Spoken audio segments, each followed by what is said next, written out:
Objective Fan.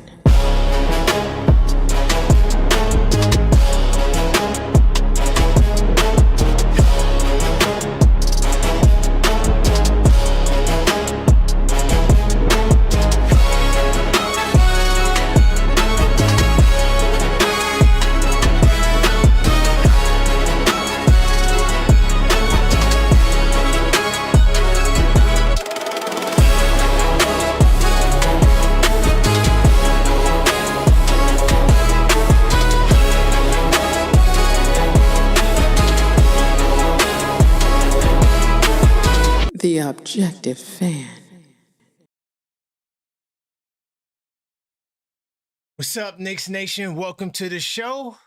And as always, we have a whole lot to talk about. So, of course, we got the breaking news. Everyone knows the schedule has been released, and there will be a major clash between the Knicks and the San Antonio Spurs. Man, I can't wait to have that discussion. We also going to talk about LeBron James. He makes his way to MSG to watch us make history as the Knicks draw the Philadelphia 76ers on opening night. And Jalen Brunson, who recently did an interview with his mother, salute to Sandra Brunson. The interview's a great interview. If you didn't get a chance to check it out, we will discuss some of the things there. But one of the quotes from the interview that's resonated with me the most is that Jalen Brunson explains that he has a lot more to do after not being content with just winning the championship. And Tyler Nickel, oh boy, we may have a mystery solved. It's seeming like, as the reports indicate, that Tyler Nickel more than likely will return as a New York Knick. My question of the day. Now, y'all know I am the objective fan, and it's really taken a lot of objectivity for me today to pose this question.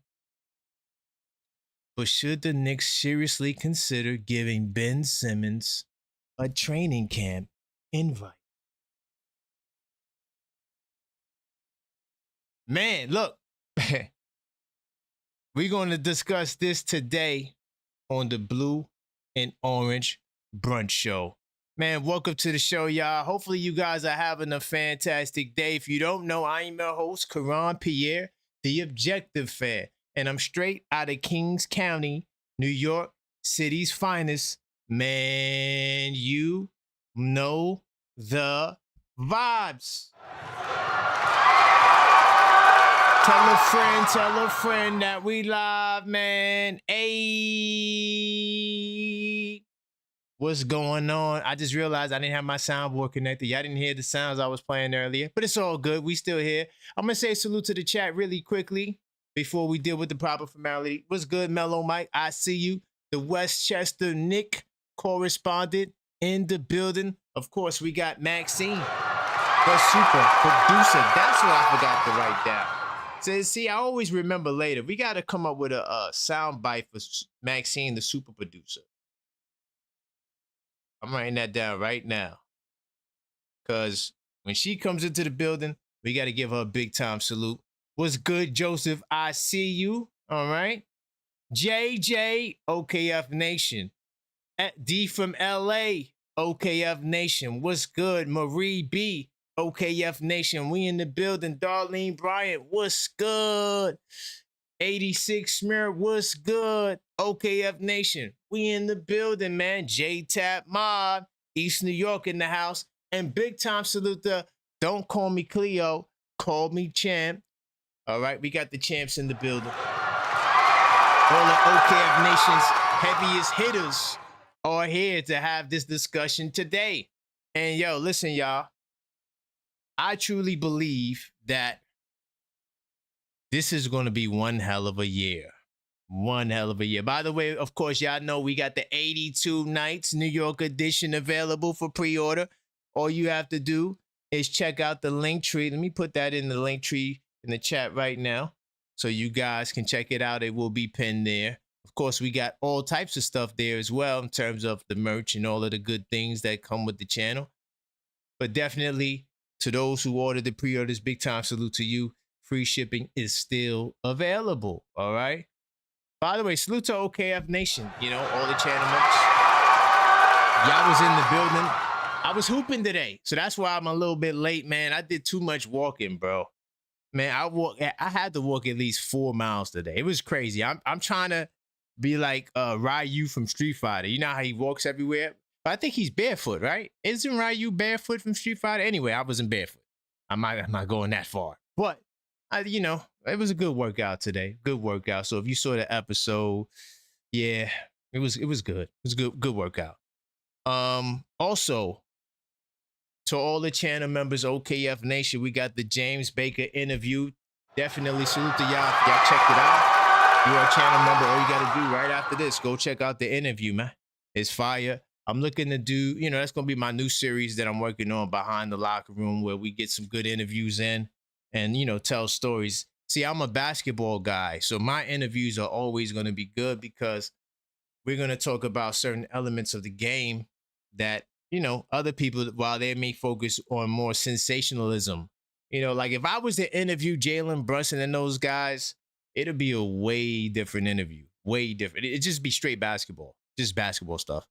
And just to let you guys know, I'm not sure if I'm gonna be back tonight, but be on the lookout for that. If we get new news, I know we're talking about Tyler Nickel, but if he signs a deal, we'll go live tonight. If Cat signs his extension, we'll go live tonight. I was planning on talking about Cat tomorrow, but we'll see what happens. You just never know. All right, so Blue and Orange Brunch for the rest of the week, okay, around noon, a little bit earlier than today. Today is late because I was hooping, and, I had to get my mind and body right for the show, and I feel good. I feel strong, and I'm ready to rock and roll, man. So what we'll do is this. I got 4 topics in the question today, right? Should the Knicks give Ben Simmons a shot? I'm trying to be objective. Y'all know how I feel about Ben Simmons. I'm putting it to the side, and I'm thinking with my objective cap. Should we give him a shot? But I want to start off with sharing a serious story with you guys. Now, remember, we were on the front lines. Matter of fact, the night of the championship game 5, when the Knicks won it in San Antonio, we talked about how a father and son Knicks fan duo was attacked on their way to the hotel. Salute to my man Bugger. He calls into the channel. He was in San Antonio. He was attacked as well. There was a rash of attacks happening in San Antonio with Spurs fans were throwing ice and all types of stuff at Knicks fans while they head to their hotels. So, like I said yesterday on the podcast, I'm going to start the show off with it. Even though this wasn't one of my main topics, I still find it, important for us to discuss this because, this is a very, very serious situation. And, everyone was getting on the Knicks fans like, oh, look at what the Knicks fans are doing. But the Spurs fans were the worst, man. I mean, the stuff that they were doing, how they were antagonizing the people, it just wasn't right. It was downright despicable.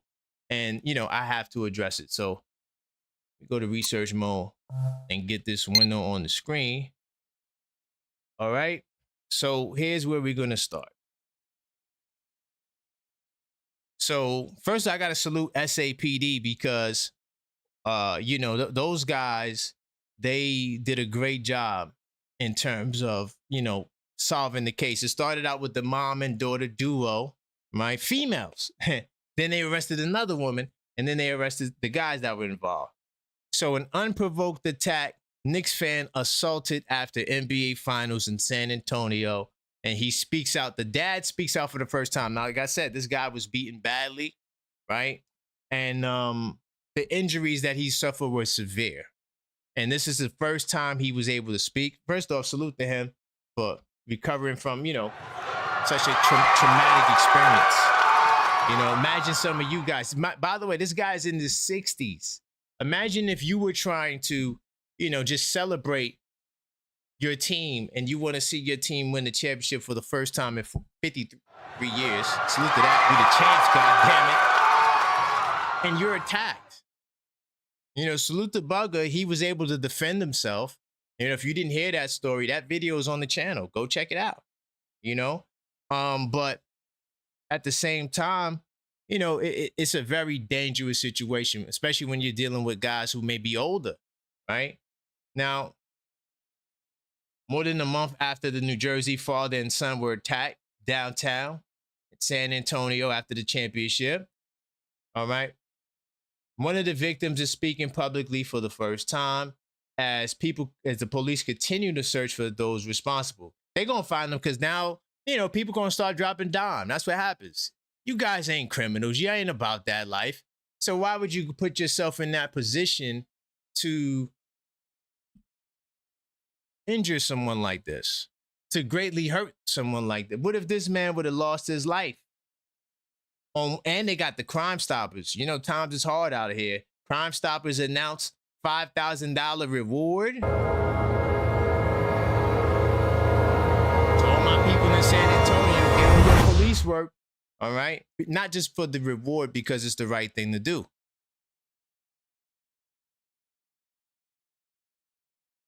Larry Prager, 62, said he traveled to San Antonio with his 29-year-old son to attend the Knicks-Spurs game and spend time together. All right? Ain't that crazy? You trying to get together with your son, spend some time, celebrate history, and you're attacked. I decided to take my son to the Spurs and Knicks game. I try as best as I can to make great memories with him. Could you imagine? You know, I'm in the same age distance as this father is to my son, right? So for me, I couldn't imagine being in my 60s, going out with my son who's in his 20s, and now we're attacked. That's just crazy. All right, they took the rideshare back to Hotel Valencia, which was downtown. And along this strip or wherever it is, I've never been there, down the Riverwalk, that's where a lot of this activity took place. And they were getting on Knicks fans, but look at this story was horrific. Prager said that they were dropped off across the street and attacked from behind moments after getting out the vehicle. Hey, listen, y'all. Let this be a lesson right here. Have that driver circle the block, bro. Put me right in front of my door. You know? Put me right in front of my door so I don't have to worry about being viciously assaulted when traveling to watch a sports game. This ain't MMA. This not supposed to be violence and basketball. Just don't mix. It just don't. Nonetheless, all right. And they were attacked from behind. See, that's more coward stuff right there. That's more coward, spooky in the wood energy. You know what I'm saying? Spooky in the goddamn woods. Why you didn't give him a head up fade? You're gonna hit a person in the back. That's weak. That's weak. So he didn't even get a chance to really defend themselves. And it was a mob of people. Like I said, it was 5 people arrested, and they still got more people to apprehend. And what got me was that they had all of these people out there with their cell phones recording. Like, where is the community of, hey, let's break that up? No, we're going to pull out our phones and just record. So, yeah, it was on Facebook. All this information was leaked. The police have everything. They got all the footage of everybody who was involved. So why even put yourself in that scenario? All right? And this is what Prager said. I do not remember anything after that until waking up in the hospital. We were attacked from behind, and I guess whatever hit me immediately knocked me out. So they had to have weapons. Come on, bro. This is crazy. Prager said he fell face first into the pavement and remained unconscious as one of the attackers continued hitting him in the head. Continue hitting him in the head. Why? Because your team lost the game? Your team lost the game, so now you just want to beat people up? Are we serious right now? At least give a head up fade. I would have respected the head up fade. Yo, the Knicks still suck. What's good? Throw them hands up. That would have made more sense. It's still crazy, but at least it would have been a fairer fight.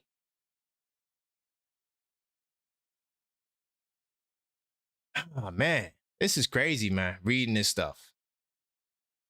Now, he fell face first into the pavement, remained unconscious as one of the attackers continued hitting him in the head. Son was struck, but remained conscious. Thank goodness the son remained conscious. And he tried to protect him with help of other people nearby. You see, this is where my energy and smoke is for the other people nearby. Now, listen, I'm not saying for one person to go up in there and mix it up with a mob of people. That's not what I'm saying. But come on, dog. If it's 6 of them and it's 20 of y'all, hey, nah, something got to give.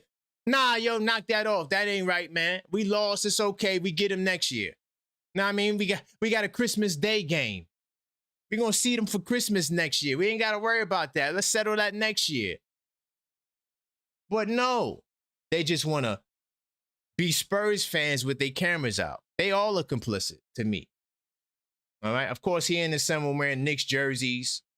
I believe what was shouted before the attack was F the Knicks. Now, I ain't going to lie.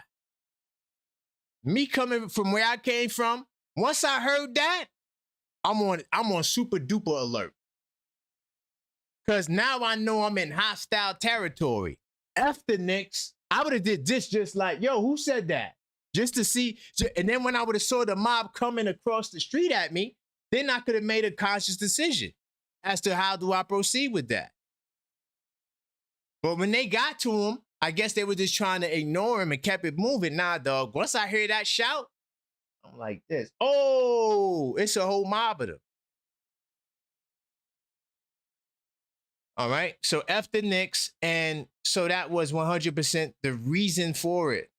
He said the attackers did not take anything. They might as well. I mean, the charges you getting hit with, you might as well at least got something from it. But it's crazy, man. Praga said he hopes the reward encouraged someone to come forward with information. All right. So there's more, but I'm gonna leave it there. But the father speaks. Okay. By the way, this is on my Substack. So if you hit the link tree, you can find this article in my Substack. I just didn't get a chance to go over it yesterday. I was supposed to do this segment yesterday. That's my bad. So I figured I'm gonna still lead the show off with this story because it's a very serious story. And they try to give New Yorkers hell, but I don't remember Knicks fans stalking people at hotels and putting people in hospitals. I mean, we were the winning team anyway, so we didn't really give a damn, really. We was up, but I'm just saying, like, they putting people in hospitals. You know, go listen to Bugger's story on the channel after this. It's in the video section. You will see a Spurs fan attack Knicks fan. Go check that video out. By the way, if you just joined the show, smash that like button. All right? We have to continue to let the YouTube algorithm know that we're in the place to be. And yes, still, we're cooking with high grease. All right. And if you're not subscribed, subscribe now. We know that well over half of you guys who are watching right now are not subscribed. So just help us close the gap. Of course, we got giveaways. In order for you to find out when the next giveaway will be, you should subscribe and hit the bell icon. But yeah, that story got me, pissed off reading the dad's comments. There's a lot more to this, but I don't want to read the whole article. It gets crazy, but it is what it is. I mean, I'm glad that they got the people that they have in custody, but there's still more arrests to be made. So it is what it is. Those people need to go to jail, though. For real. Now, I'm going to keep it pushing. I want to get into some basketball stuff. Of course, y'all know we're going to talk about Wemby versus Brunson. If you want to call up to talk about that, you can hit the number. All right, 646-995-8389. I'm going to open up the lines in a little bit. And we're also talking about the season opener. And listen, most of us predicted that we were going to see the Sixers on opening night. I mean, I thought we'd get them on Christmas Day too, but this shows me that the league, even though usually the East Coast teams play the East Coast teams in the opener, had LeBron went to Cleveland or something like that, maybe we would have got the Cavs, maybe. I do feel like LeBron shaped the schedule, but I feel like we would have got Wemby too. I think there was a good chance we would have got Wemby, but then the Christmas Day game would have been messed up. So, I don't know. Because, Christmas Day is in Madison Square Garden. We've been doing that for a long time. Even when the Knicks were trash, we was on Christmas Day. You feel me? So yeah, we run that for sure. All right. So I'm gonna talk a little bit about Tyler Nickel, and then I'm gonna get straight to the phone lines, and I'm gonna try to call up 646-995-8389. Hopefully the phone lines are working good because there was an update that literally came out right before I'm going live. They say, "Oh, you should update." I said, "No, I'm not doing it." But anyway, I'm gonna start off with Tyler Nickel, man. So Tyler Nickel is a player who a lot of us we like, right? We saw summer league, and a lot of us instantly thought that this kid deserves a shot. His jump shot is wet. He can shoot at a high clip, and one of the things that caught my attention was his confidence. Like when you're playing basketball, basketball is about confidence. When you lack confidence, you can't be effective on the floor. You can't allow these people to take you out of your game. And that's what I saw from him. He also played a little bit of defense. He wasn't really rattled. He just looked like somebody who has some pride on the floor. And, that's going to matter, especially going to the professional level because, hey, that's a whole nother monster. So I honestly think that Tyler Nickel, believe it or not, he may have a shot to make the big team. A deal could be made. There's only about maybe a couple of 100,000 preventing us from signing Nickel and another free agent. But if you do a deal, you can open up another free agent spot, right? Very easily, So there's so many players, well, not so many, but there are players on this team. I'm not going to say their names because I don't want to target nobody. But, some of y'all who want to trade badly, just put that person who you want to get rid of, just put that person there. I don't want to participate in it. So any of those moves would probably free up enough money for us to sign Tyler Nickel too. But I think this brother might get a regular contract because I can't see Tyler Nickel waiting just to get a two-way deal. It's just something about that just doesn't make sense. Now, one of the things they could do, and I got some articles I want to get to. Let me get the research more. Now, one of the things they could do, though, is they could sign him to the Exhibit 10, invite him to training camp, and then give him a two-way contract later. I'm not saying that's what they're going to do, but they could do that. All right? So, Tyler Nickel, he's expected to join the Knicks over potential college return. Now, honestly, I didn't understand why. It was a mystery to me. Maybe the sounds are too loud. I'm going to turn down the sounds for a little bit. Let me just be sure. Okay, that might be better. I'll turn it down a little bit more. All right, so Tyler Nickel expected to join Knicks over a potential college return. Now, I think over 100, I don't remember the exact number, but it's a lot of players from college who got that extra year of eligibility who could return to college. Now, not all of them could play. Now, everybody who could go to college, that don't mean they nice like that. He would be one of the nice ones. So there would be an opportunity for Tyler Nickel to get burned in college and a starting role, right? Now, there's some momentum towards the pick joining the team rather than going to college, a league source confirmed. Nickel, who the Knicks drafted at the 47th pick in June, is part of the 2022 draft class. Athletes who were granted a fifth year of eligibility after a ruling from U.S. District Judge Charlotte Sweeney late last month if they already exhausted their 4 years of eligibility. All right, let me see if they say the amount. I don't think they do. Nickel played for 4 seasons of college basketball, 1 year at North Carolina, 1 year at Virginia Tech, and then the past 2 seasons at Vanderbilt. So he's bounced around a little bit, okay? He could return to play 1 more season of college. Since the Knicks issued the required tender for unsigned second-round rookies ahead of August 5th deadline, they would retain his draft rights to pursue that route. Now, When did they offer him the tender? When did they, hold on. When did they all, I didn't know that. This is new news. Did Ian Begley talk about this, y'all? Because if Ian Begley doesn't tweet it, I don't see it. But maybe that's true. Okay, they offered him the tenure, which makes sense. So that means they retained his right, so he couldn't go back to college, right?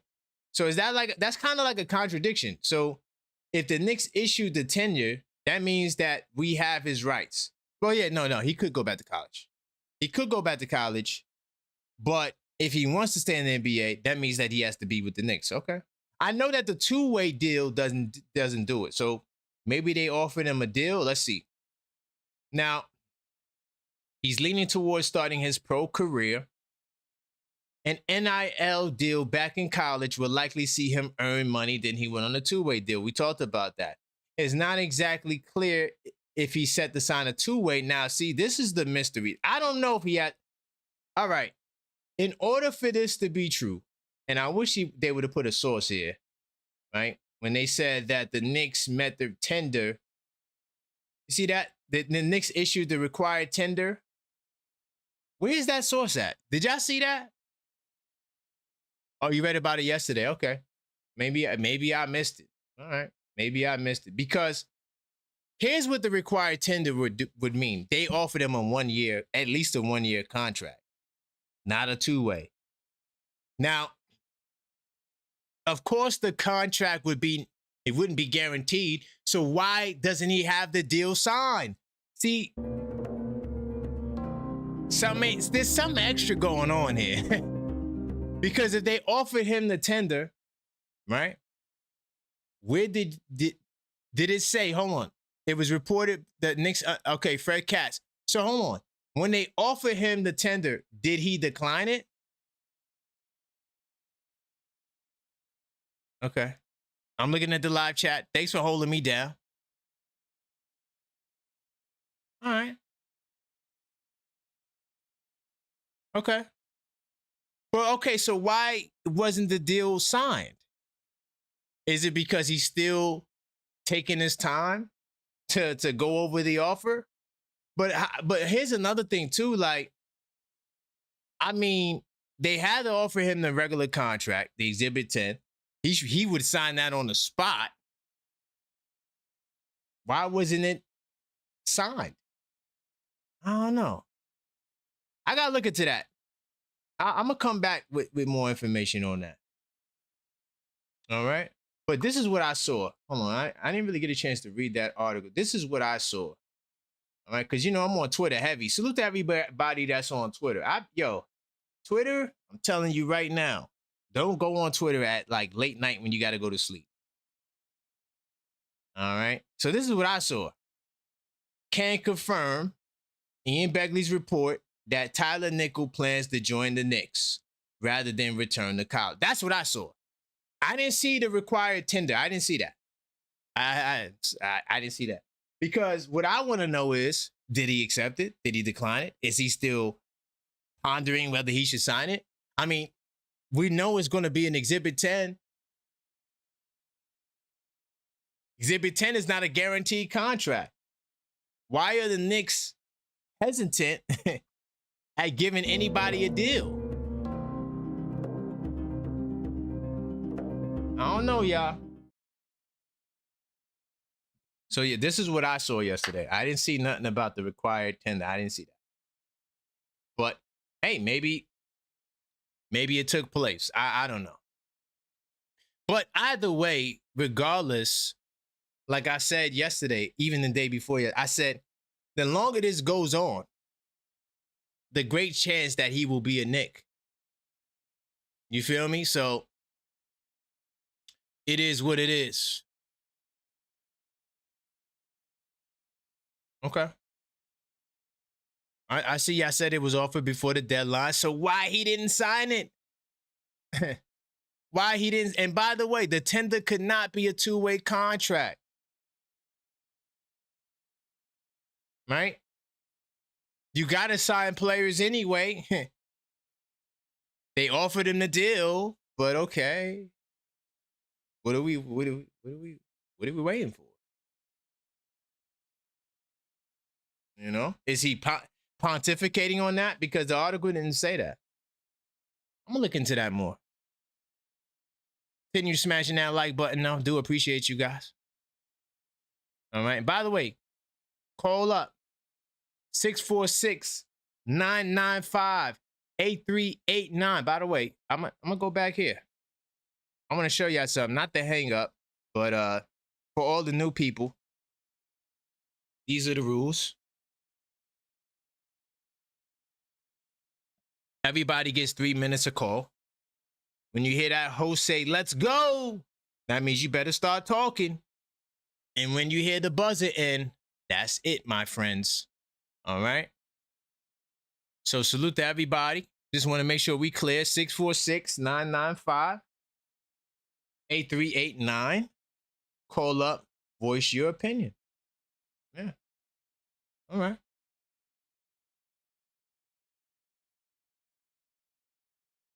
Okay. I see you, facts and opinion. I see you. Okay. They offered him a tender. He said, "I'm going to chill. I'm going to wait. And we'll see." All right. That's fair. I mean, I figured that would be the case. But my thing is why he didn't sign it. You know, like if the goal is for him to be with the Knicks, it doesn't hurt for him to sign it. It's not guaranteed. So if you just don't want to bring him, you could just void the contract. No money spent. That part is a little wacky. But Leon wants the flexibility, yo. He just, hey, salute to Leon, man. You know, Leon, he has his own program. And I'm behind him. Whatever Leon decides to do, I'm riding with Leon. Period. I mean, that's just how it got to be. Get my girl Angie on the line. Karan, what's going on, sir? What's going on, Angie? Hey, it's all about the champs. That's what's going on. That's a fact. So are we where you want to go? I know you've seen the schedule. Oh yeah.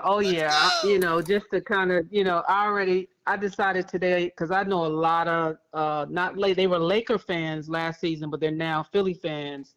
That, you know, friends of mine here, and so I decided today I'm throwing a party at my house on Tuesday, October 20th, and nice. I invited 3 of the most loudest couples you could ever imagine, LeBron fans. Oh wow! And then I got 3 diehard Knicks fans, you know, including myself. But yeah, so that's how that thing triggered me today. So sent those invites out today, and hey, but I wanted to tap in on Simmons, you know. Let's go. And Simmons is kind of like with me, and you know, you have kind of echoed the same thing, is I don't get into how I feel personally about the person. I'm always asking myself, can you help my champs win another one? And so, you know, everybody in the chat know I am not a Dottie fan. So I'm looking at this, okay. All right, we got Dottie, you know, who's in his 3rd year. If I get a 70% Simmons, 80%, to me, that's a no-brainer. We got to figure out something to do with Dottie. Because the thing is, you know, or Rose, whoever it is, because that's on that bench that may not even touch the floor, because Simmons checked 3 boxes. He checks the box of a ball handler. He's a 6'10" ball handler. We have no long ball handlers. Everyone coming off the bench, Alvarado, Deuce, Kolick is small, very small guards, you know, 6'2" and below. So he checks that box, right? You know, and then he checks the box of a 3rd string 5 because he's 6'10", right? And he's basically known for his defense. But 3rd string, he's a Porky replacement. Then he checks the box of a potential 2nd string 4 behind OG. If Mo D doesn't show up and we see the summer Mo D, then he'll check that box. So you got somebody that can potentially come in there and cover 3 positions. And so again, I have to get out of my emotions, and I have to remember that Rose actually offered Simmons a vet minimum roster spot last last year, which he would have been a champ. And so Right. he decided to sit out. So as far as I'm concerned, getting my emotions out the way, absolutely. If I can't get DeRozan, then yeah, I'm looking at Simmons, because again, he checks 3 boxes that DeRozan don't even check all 3. So that again, I have my personal feelings about him, but I have to remove it. I'm asking myself, can he help this team? Because I can't depend on Mo D, and we have no length, we have no center, and so that's where I am, with that. So yeah, Wow, Angie. yeah. Man. Yeah, that's taking all of my emotions. Everything I feel about him, that's removing it. It's about, can he help my champs repeat? And my answer is yes, he can. If he comes back 70%, 70 to 80%, he can check 3 boxes for us. Hey, Angie, thank you for that level-headed Nick take right there. I appreciate you. Okay, you be good. Smash those likes. Bye-bye. Definitely. Wow. And me and her, we was like, hell no to Ben Simmons. Yo, I ain't gonna lie. I'm the objective. See, I'm not someone who is just so dogmatic. I don't like this guy. Oh, that's not me. You know what I mean? First, I'm a player appreciator. Salute all the players out there. You feel me? Go get your bag. Go get your bag. Go get your bag. Only Jalen Brunson is the only one who can sacrifice. Put the pressure on them. Keep your foot on the necks. God, that's just how I see it. Nonetheless, Ben Simmons is not somebody who I'm fond of. Salute to my man Knicks will be champs 25-26. He knows that. He knows that, yo, Ben, no. And every year, yo, Ben Simmons. But when you think about it, he was what? Was he defensive player of the year? Hold on, let's go to the resume real quick. I'm gonna get right back to the phone line. 646-995-8389. We're talking about opening day, Christmas Day, Ben Simmons. All right. We talked about the young brother Tyler Nickel as well. He signed the required, well, he didn't sign it, but he was offered the required 10 days. So we'll see what happens. We'll see. I don't know why he didn't sign it, but that's a whole nother topic. But you see Ben Simmons, you know what I mean? He's 6'10", 240, right? He was 2 times All-NBA defense, all right? He wasn't defensive player of the year. But, that's still good accomplishment. You know what I mean? He finished 4th in the votes. You know what I mean? Can y'all see that?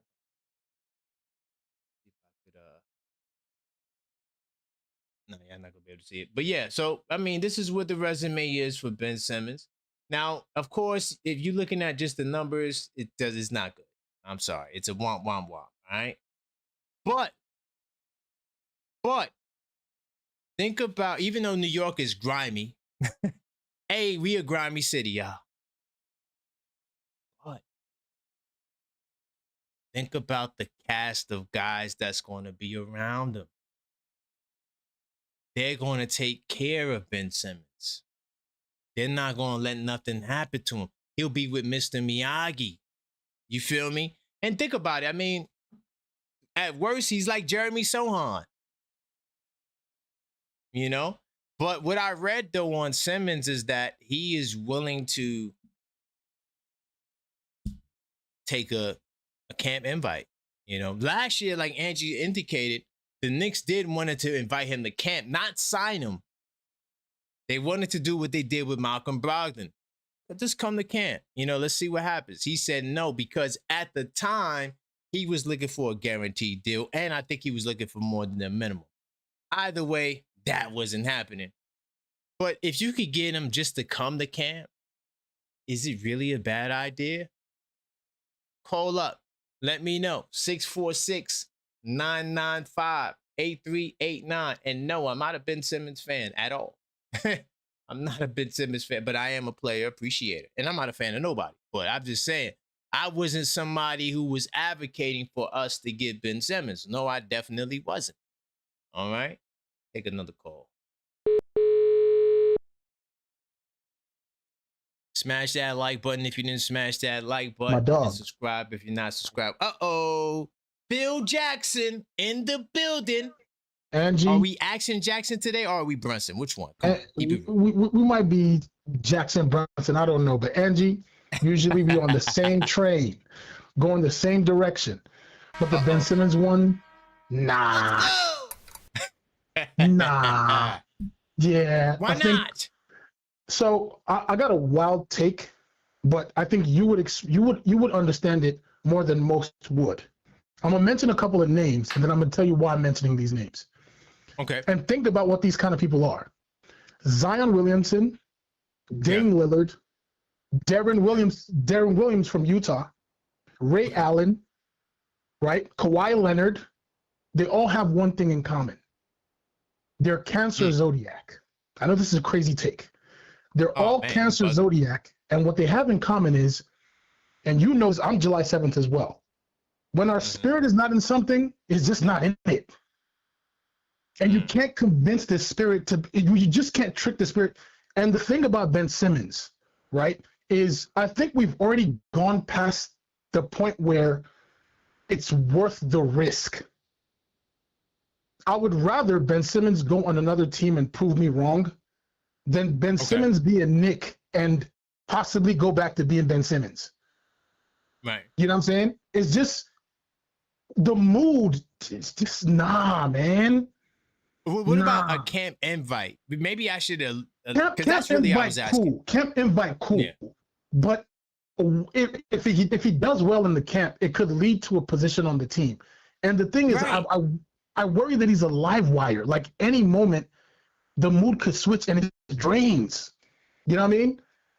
But you got captain though. You got captain. Yeah, I just don't trust Ben Simmons anymore. And to reference Pacome Dadier, as she mentioned, Pacome Dadier and Ben Simmons are literally two of the exact opposites. Ben Simmons, right? For real, that's true. Ben Simmons is scared to shoot. Pacome Dadier is soulless when it comes to shooting. He's shooting everything.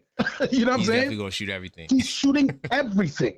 You know, so I don't know. It's usually I'm the guy who says minimum, bring him on, but Ben Simmons specifically, I think he's done it too many times where it's just like, bro, any moment we could lose you.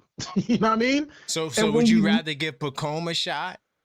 100%. Over 100%. And not because he's better. As she said, if we get 30% of Ben Simmons, he's better than Jeremy Sohan. But it's like, what does his locker room effect is a bigger deal than I think people are like acknowledging. You know what I mean? If it goes wrong, it could go really wrong as far as draining energy out their locker room. And I just don't trust dude anymore. He's done it too many times. You know what I mean? He's done it way too many times. The skill set, I love it. Point. I don't know, man. I don't know. Especially not right now where we're trying to go back to back. Yeah, I'm gonna need Pacome and what's his name, Mo Diawara to step up rather than bringing Ben Simmons on. And I'm willing for Ben Simmons to go somewhere and prove me wrong. I swear. You know what I'm saying? I got you, man. Thank you, D. No doubt. Stay up. All right. Yeah, I mean, well, I like the question the way it is. I don't want to change the question. Do you think we should give Ben Simmons a shot to be on the Knicks?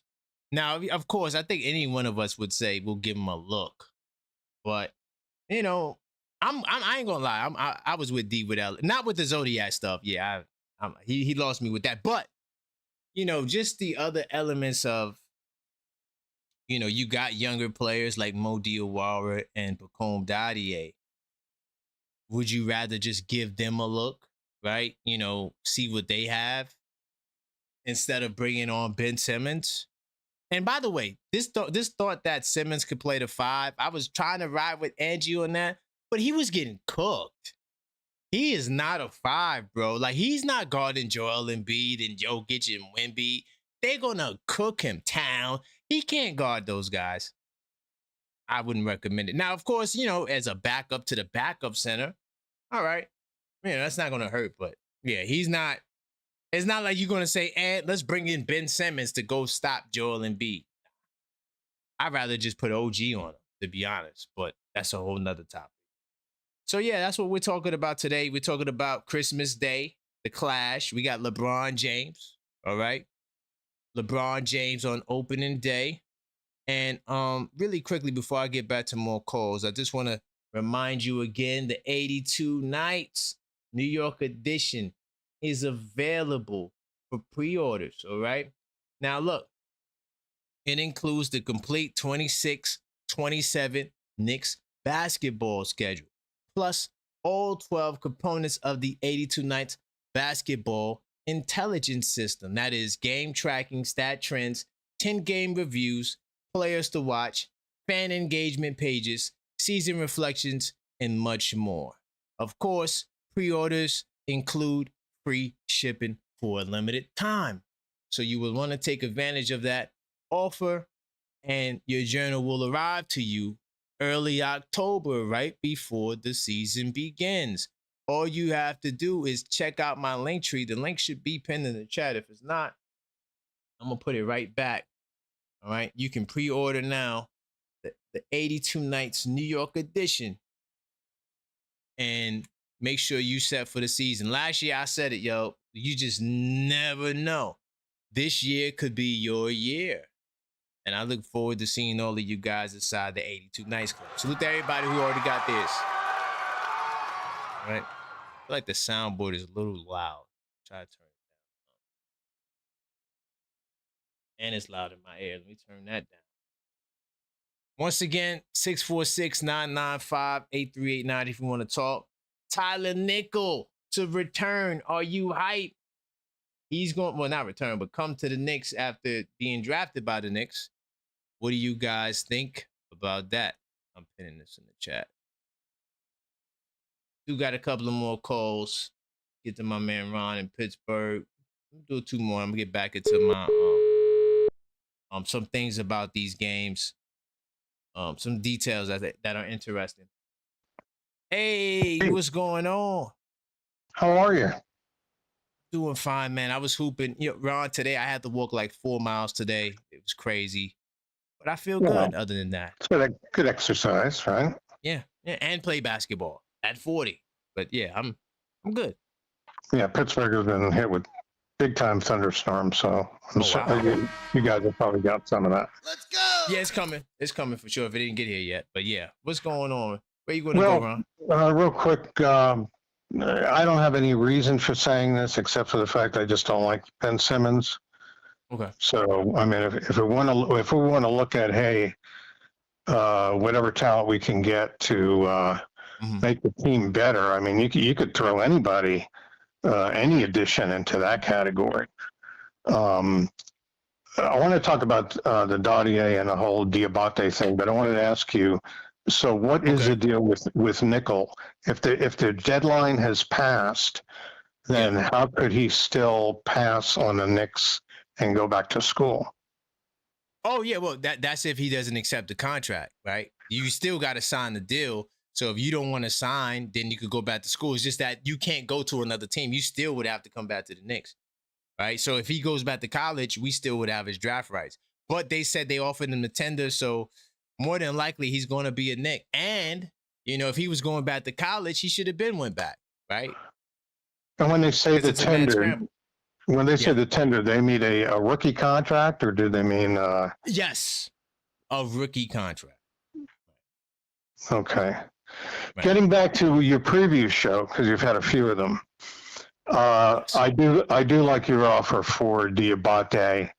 It is interesting because Diabate and Deuce are both free agents at the end of the year. Right. I guess it depends on people's mindset about are we going all in, for this coming season or not. If we're going all in, I'd make that deal any day of the week, and deal Kolek, Dottier, and what was it, 3 seconds or whatever. Would Charlotte go for that? I would think so. I don't know what their draft capital situation is in Charlotte in terms of how they look at next year. But, they went down this road already, and I don't know maybe if their offer wasn't good enough, but what would their offer have been, for him? Do you have any idea of what they... You talking about for Diabate? Yeah, for Diabate. Well, people were saying Deuce. But I don't...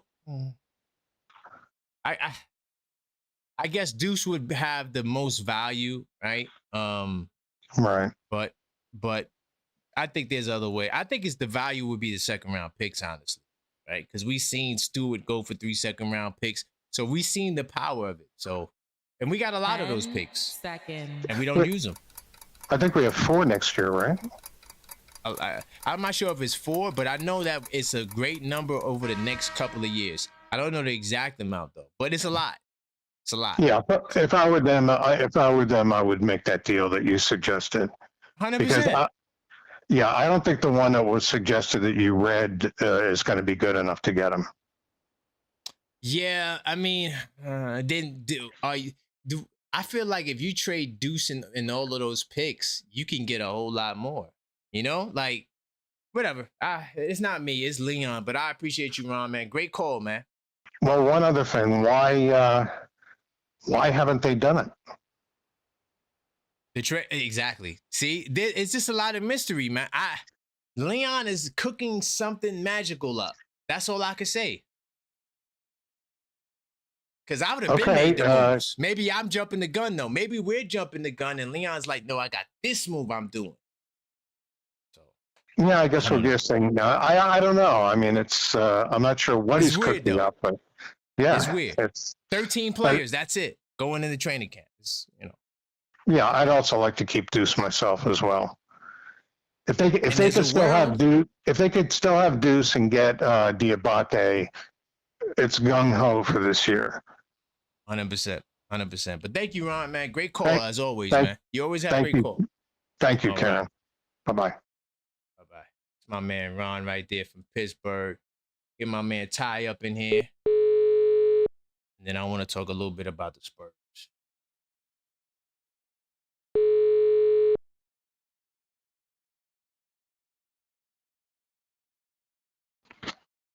Uh-oh. JP. What's up, my guy? KF Nation Plus, Ty in the building. Where we going? Oh, man. A few things, man. Yeah, your topic is crazy, but it's all good. Which one? Yeah. Ben Simmons? Yeah, but remember, I heard about Ben Simmons.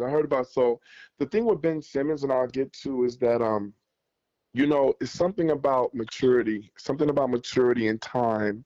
And when time allows you to mature and you realize your opportunities become less, and at this point we're not dealing with a young Ben Simmons, we're dealing with somebody who's been in the league, who done been through the mill as far as his career. And I think I'm not a Ben Simmons fan. I don't like the way he handled himself in his career, but I think it's different if Ben Simmons is going to an up-and-coming team, but he's coming to a championship team of veterans. So I don't think he'll be a lock of cancer. I don't. I think Jalen Brunson removed all of that when he took that $113 cut.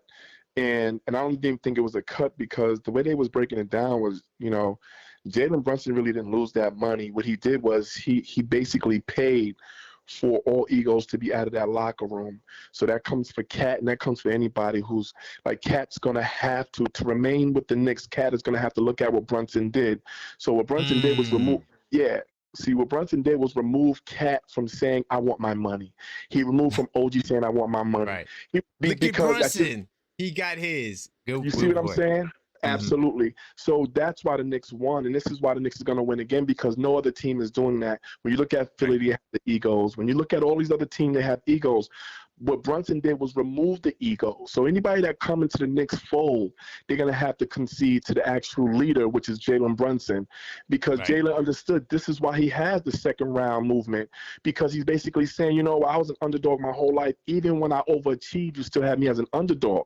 So now, my whole tenure here is going to be that underdog mentality, humble and hungry. And at that point, when he took that cut, he solidified the precedence of what is going to be with the Knicks culture. And that's why Towns talking about he want to be a Knick forever. All these boys they already know it's a comfortable organization right now to be a part of.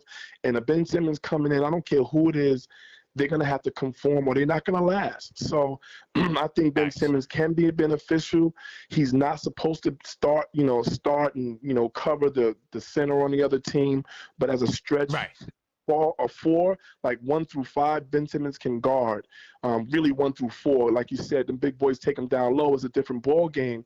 But to have a stretch 4, and he can learn some things from OG, as OG can learn some things from him. Because Ben, let's be honest, Ben Simmons was nothing to sneeze out on the defensive end, and as far as pushing the ball, so he has a lot of good qualities. It's just his mental space, and I think coming to the Knicks, it will help him mentally prolong his career, or maybe this is his last stop. So I think him trying to come to the Knicks, will humble him, and being given an opportunity because he's almost on his way out the league. I think, bringing him into camp will show what we're getting from him if we were to do that. And as far as Tyler Nickel, I would love Tyler Nickel. I hope we sign him. Tyler Nickel's going to be a problem for the league. You're giving the Knicks a sharpshooter, someone who's a 3-and-D, and he's going to go up under, Mikal Bridges is going to take him under his wing. You know that. And then you got OG. So Tyler Nickel's going to, and then he's a marksman. So I think we need Tyler Nickel just to keep everybody honest. Our bench is primarily one of the main reasons why we did win a chip, because our bench will beat up on everybody else's bench. You know what I'm saying? And then give the other team's first string a run for their money. So the Knicks, it's a beautiful thing. And also, Philly, man. Me and you, we kind of wanted the Spurs. I wanted Wemby to cry some more. I know. But, on the back we knew it was going to be the Sixers. Yeah, we knew it was going to be the Sixers. And Jalen Brunson said on one of the shows this morning, because they're promoting his book and promoting the second round, him and his mom. He was basically asking him about, they was asking him a question about what is his thoughts on, playing against Philadelphia in the first game of the season. And he said, you know what, they're going to be really tough. He said, you're going to have to really play against them. And basically he was like, but he like our chances. And to hear the captain say that, and he's, they brought up, the team, the players that they have over there. But Jalen Brunson was just like, we'll see what happens.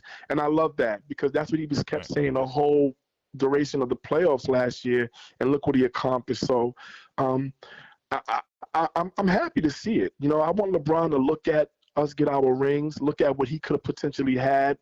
You want to do the decision in New York. You want to wear the Yankees hat, but go to Miami. So now you're gonna see what it's like to really face a team that is a real true team. You know what I'm saying? And not against the Warriors, but the Knicks are a really, really, really, really, really professional team. And everybody kind of models the same mannerisms and everything like that. And I think that's scary when you're looking at a machine, man. The Knicks are truly a machine. And it's not that we don't have no weaknesses and no things like of that nature, but sometimes when you're that formidable, those things can be hidden. Things can be hidden, you know what I'm saying? So it's going to be a great matchup. I think this first game is going to be on Josh Hart, because he's going to have the assignment of LeBron James. And I feel bad for LeBron only because he's not the same player. They was doing a dissecting of LeBron in his last few years, where he just likes to stay at the foul line, the corner point of the foul line, and plays D right there. And he's going to have to come out and play us. And his lateral movement is not the same. And that's not – it's going to look bad for them. It probably will be a game, but I wouldn't be surprised if we beat them by like 15 to 20. You know what I mean? So that's a fact. Just to make a statement, we got to make a statement this year with these teams that feel like they're that important, or they're going to be that competitive towards us. We have to make a statement when we meet these teams, man. But it's going to be an exciting opener, man. It really is. Wow. Could you imagine LeBron at championship ring night? Wow, that's gonna be. Listen, that is such a what they call that when it's it comes tenfold. It's like now, 100%. Like now he's got to watch another team on a mountaintop that this point in your career, LeBron, you're looking up at a mountain, a juggernaut of a mountain. Fact. You know what I'm saying? It's not like when he played against Steph Curry and them, because he was on the same level, right? But now he's trying to join a team that's trying to compete with that level. But when I watched Jaylen Brown concede and give us props, I watched Halliburton gave Josh Hart props and Mikal, but he didn't give Brunson props. I guess they're friends, but I don't know. No, they friends. They friends. They good. Brunson's friends with everybody. It makes me sick, but I get it. But see, that's what you do. That's the Mamba mentality. Smile, joke with them, be cool with them. But when you get them on the court, fam, they're like, are we really friends? You get what I'm saying? Like Right. Brunson, Gotcha. Brunson has it. He has a chip on his shoulder with the whole NBA. The players alike. He's looking at the players that was picked before him. Some of the play, like he's not Brunson. His mindset is different. It's stoic, and he's not showing you his hand, and that's what I respect. So, anyway, that was Facts. my little Thank you, Ty. rant, man. Yeah, man, just chiming in, man. Salute to Knicks Nation, y'all. Let's No go. doubt. All right, fam. Ty touched on some things that I wanted to talk about from the interview, man. First off, that interview with his mother is fire.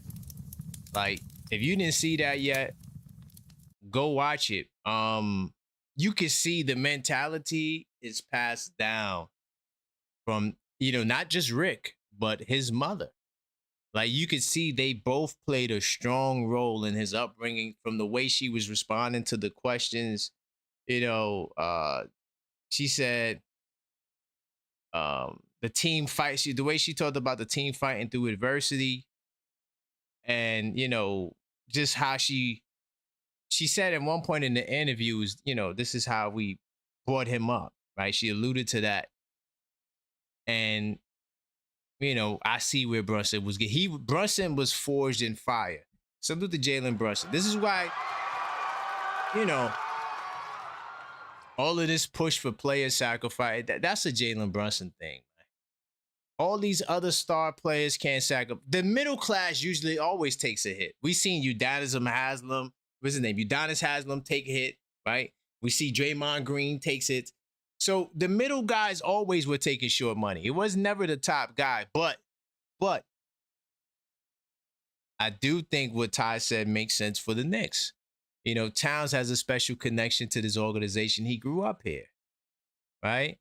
And then all of the other guys, they're all complementary pieces. So it should be nothing for them to take a little less to prolong this, right? I got to get on my writing bag. I've just been so focused on a lot of other things because I really want to write that second apron article, but I can't write it because I still got to finish this Wemby article. And let me tell y'all something. The only reason why I didn't finish the Wemby article is because I'm mad at myself. I lost my notes. It's gone. It's gone. Like, I have a certain way I write. And so, like, now I got to redo the notes. And, like, it's like I'm still looking for the notes. I can't find the notes. And it's, like, really pissing me off. But anyway, that's a whole other topic. I want to talk a little bit about Christmas Day, man. So unless you're living under a rock, the Christmas Day and the opening day schedule was released. We know that we got Wemby and the San Antonio Spurs. Like Ty said, I was going to touch on that. I really wanted to open the season against the San Antonio Spurs because I just wanted to give them that work. And I wanted Wemby to cry and, be all sad and sing the Jason Tatum sad songs. This song right here. No, not that one. This one. No, that one. That's the trigger. Hold up. Hold on. Where I don't got the sad song. Hold on, y'all. I gotta play the sad song. I'm still mapping out my soundboard. I like this soundboard a lot better. It's just that I don't got all the signs up in it. This is what I was talking about, by the way. This is the Boston, Jason Tatum. They be all sad because Tatum don't make it because he's hurt all the time. Anyway, nonetheless, I wanted Wemby to feel the wrath and see the banner go up and see the rings and realize that, I'm really not on that level. And maybe it may inspire him one day, but to that day and this season, you're going to get your ass kicked, Wemby and the San Antonio Spurs. And it's unfortunate that we won't see you in the finals again, because I just want to show you how Tobias Harris, he sinks like a ship at the bottom of the ocean or to the bottom of the ocean. And if you think he's going to be you got young boy centers. You got Taurus Reed and Jaden Quintesson. Salute to them. But you're relying on young guys in the playoffs to beat us. And not to mention the pending controversy in San Antonio. I put this on my Twitter. To all the people who follow me on Twitter, or if you want to follow me on Twitter or X. See, I'm a Twitter guy. I used to be on Twitter heavy back in the day. I got multiple accounts with over 20,000, all of that. I was heavy. But, then I kind of fell off. Then it switched to X, and now I'm trying to get it back. But go follow me on X, TOF on fire. And I put the eyeballs or something like that. I alluded to the fact that, okay, so y'all still have faith in De'Aaron Fox. But what's going to happen with Harper? Because last time I checked, Dylan Harper wants to start. So you still got faith in Fox. Fox is our guy. So what happens to Harper? Could somebody explain that to me? I think that's a pending controversy right there. Watch. Because guess what? We see the play, San Antonio. Trust me, we all see the play. The play is you try to limit a young player's playing time to hurt their contract value. Because what if Dylan Harper gets out there and starts and now he's all NBA second team, all-star? What do you think is going to happen? The value's going up. All that Wemby sacrificed $50 million. Just wait till my article comes out. Just wait till my article. It's going to come out. I'm gonna redo my notes today. I promise y'all. I'm gonna write new notes, even though it really, like, when I write my notes, bro, I feel like it's like jewels from up above, man. Like, it's so much good information I put into my notes. And it makes, once I don't have the notes, it's like writing, it's almost like driving without your driving glasses. You know what I'm saying? So anyway, that's just a whole nother topic. But by the way, so you limit a guy's playing time to hurt his money. That's an old classic NBA play. We've seen that unfold in many cases. It's nothing new. But I think Harper is the real deal. I like Dylan Harper. Screw the Spurs, right? We don't like the Spurs. But Dylan Harper, I like him. I think he might be the best player in the league, in the world in 10 years. I think he has that level of potential. But he's not going to be able to save y'all this year in the finals as well. He may have some moments. But De'Aaron Fox and Vassell and Champagnie, it's not good enough. Then you add Tobias. All right, we need size at the 4, which is a good idea to get some size at the 4 because y'all was small too. The Spurs are a small team. Everybody look at the Spurs like they're big. They're a small team. I know Castle put on 2 inches of height. He's now 6'7". That's cool. He's not a power forward. So, I mean, what are we talking about? Champagnie, y'all was playing him at the 4. He's not a power forward. Vassell, y'all were playing him at the 4. He's not a power forward. So you bring in Tobias Harris, and we're going to get a good look at him on Christmas Day. But the New York Knicks also decided to troll the Spurs. All right. Let me see if I could get this on the screen. I know I got my image blocker up, but let's see.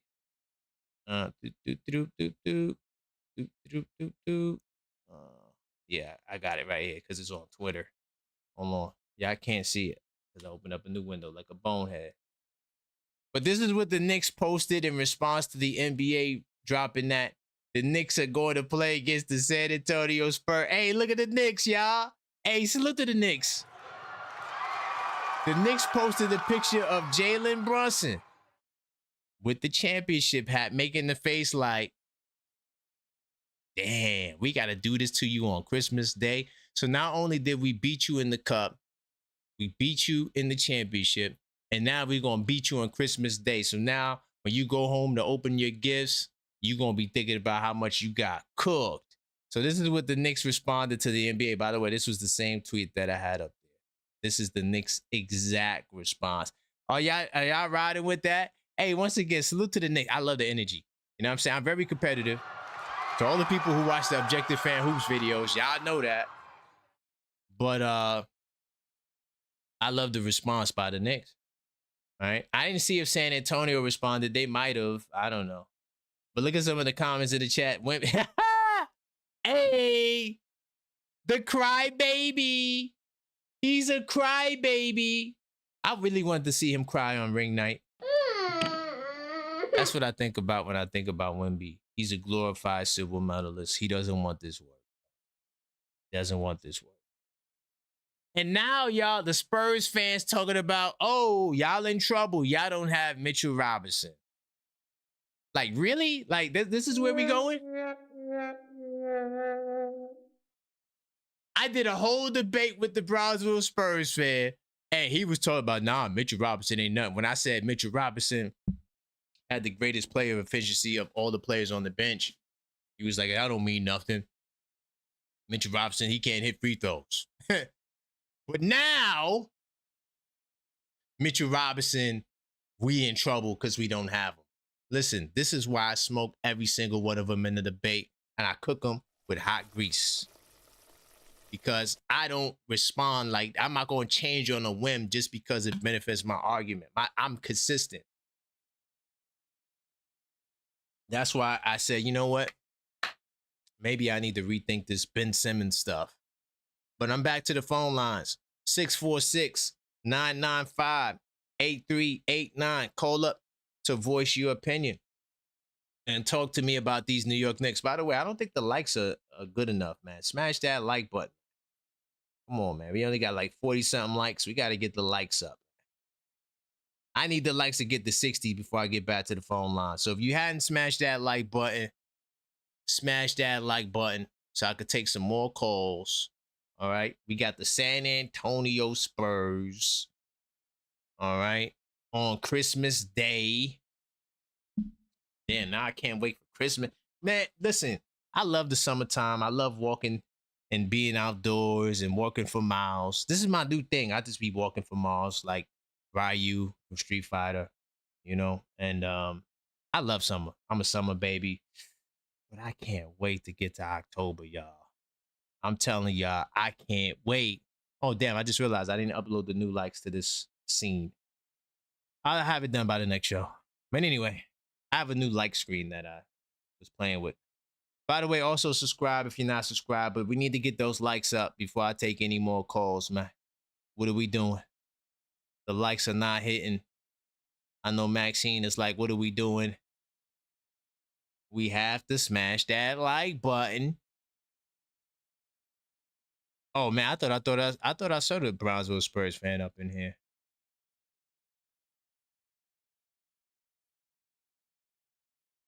Salute to the live chat.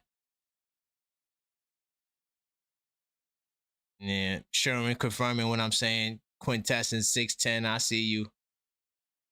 Castle 6. Well, they say 6'8", but he's really 6'7". Castle was not 6'6", by the way. So if he grew 2 inches, he's 6'7".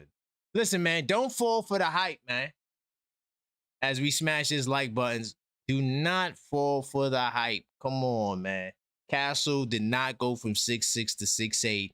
He's 6'7". You can't fool me, NBA. Stop. Stop. All right? You're not going to fool me. Salute to my girl, Cleo. By the way, yeah, like Cleo said, yeah, I was hooping today, man. I walked 4 miles today and hooped. I walked like a good 1.5 miles before I started hooping, which was a mistake. I don't advise I'm not doing that again. Yeah, I had no leg. Like after the first game, I had no lift in my legs. I'm like, yo, why I feel like I just felt like I was dragging to the ground, you know? I couldn't move. Not doing that no more. So I can't walk before I hoop. That's my new rule. I normally don't do that, but I'm gonna save the walking for after. Because, like, if you play a hard, you know, whatever, how many games you play, go for a walk after that. You really want to see how much of a trooper you are? Go for a 1.5 mile walk. You know what I'm saying? Right after the game. Do that. Show me if you're a real one like that. But, yeah, continue smashing that like. But I do got more callers, man. But I need to get the likes up, man. The likes are not good enough, man. What are we doing? What are we doing? But that is the number, 646-995-8389, if you do want to call. As we get these likes up to where it needs to be. Once again, channel members, once again, not only did I hoop today, you could watch that video. It's in the membership section. Also, check out the James Baker interview. I got to drop a post on that. I'm going to do the post. I'm going to do that after this show. I wrote a post. I just never published it. All right. So That's all we need to do. Continue to get the. Hey man, I got more calls. I just need the likes to go up. You feel me? I need the likes to go up. Oh, guess what? Another milestone. I forgot to share this at the beginning. We crossed 1,000 uploads. This channel has uploaded 1,000 videos. Could you imagine that? Ain't that crazy? 1,000 uploads. I was like, whoa. How many of you have done 1,000 of something that you can count and keep count of? 1,000 uploads. Matter of fact, I'm trying to think how you could see that. I thought it was where the views are. I know on the back end I could see it, but I'm not sure if y'all could see it. But yeah, we reached 1,000 uploads on our YouTube, which is crazy. That's a lot of content. When I started doing YouTube, if you would have told me that I would have 1,000 uploads, I would be like, damn, that's a lot of videos. It's crazy, man. But yeah, man, we've been upping the pace, you know. So it is what it is, man. We got way more milestones to come. You know, we're about to be at 1.5 million. We just celebrated 1 million views. We're about to be at 1.5 million. Like it's nothing. We just hitting millions out here, man. So salute to y'all. I appreciate y'all, OKF Nation, for y'all support. All right, we still got to get those likes up. I'm going to take one call, but we got to continue getting the likes up. All right, let me get my man Sean. Hopefully he could talk. No, he shouldn't be at work. He's after 5. This show will be earlier tomorrow, around 2. It won't be close to 4 today, like it was today. What's good, Sean? Yo, what's good, Karan? How you feeling, man? Salute to the chat. Feeling good, man. You know, I just hooped today, you know. We got the basketball. Yeah, man. I I heard about you hooping, man. You hit some shots today. I did, but then my legs were done. I walked 1.5 miles before I started hooping, which wasn't a good idea. I don't know what I was thinking. I was trying to be like a superhero. That was bad. I had no legs when I was shooting. I don't know. You might have thought you were still 21 or 23 or something. Dang. And yo, the funny part about I played against somebody, I said, yo, how old are you? I'm thinking he's like 27. You know what he told me? 20. I said, damn, you old enough to be my son. Exactly. Yo. Man, but where we going, my brother? Oh man, I want to start off with this, man. I feel like Ben Simmons would be a waste of time, so we shouldn't even start thinking about that. That was a real bad take by you. Off the rip. I'm going off the rip, all right? Oh man. Okay. Second, why are we talking about Dottier? He's a waste of roster spot. I need him gone by the starting of the season. I need him gone. All right. Third, we knew Philly was gonna play us. I'm just tired of them trying to promote, oh, LeBron and the new face 76ers is gonna play the Knicks and just trying to promote and get clicks. That's all it is, man. We tired of that. Fourth and last one. I'm tired of playing the Spurs. Can we play some new competition, please? No. Can we get somebody else? And look, Sean, you might play them in the Cup Championship too. Exactly. And we're gonna play them 2 more times. We're gonna play them another time. I'm tired of playing them. Ain't we like 11-2 against them? Yeah, we smoked. That's exaggeration, but I know it's at least about what, 7-2 in the last 2 seasons or something like that. We've been smoking their boots, man. For sure. We've been smoking them. No wins on us. Because Adam Silver, the big ear fool, he wants to make Wemby the face of the NBA. Oh, this is the greatest test. Put the disclaimer up. You said something about Adam Silver. Hold up. Now put the disclaimer. Sorry, Adam. It's not my views. Go ahead.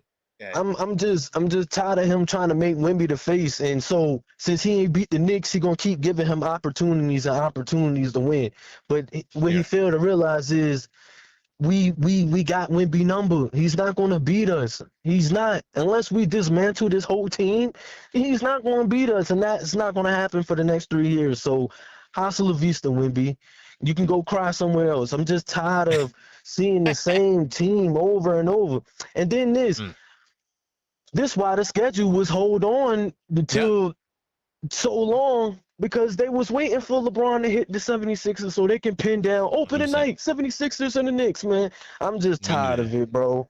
So until this team, man, first of all, I can't wait till we get our ring and raise that banner because I want to see MB face and I want to see LeBron face and I want to see Jaylen Brown. You remember when he said, "Oh, losing to the Knicks feels like a heartbreak." Well, I hope you feel this when we get this ring and put it all in your face and stop y'all out too because we is gonna beat them open tonight. It ain't gonna be no ifs, ands, or buts about that.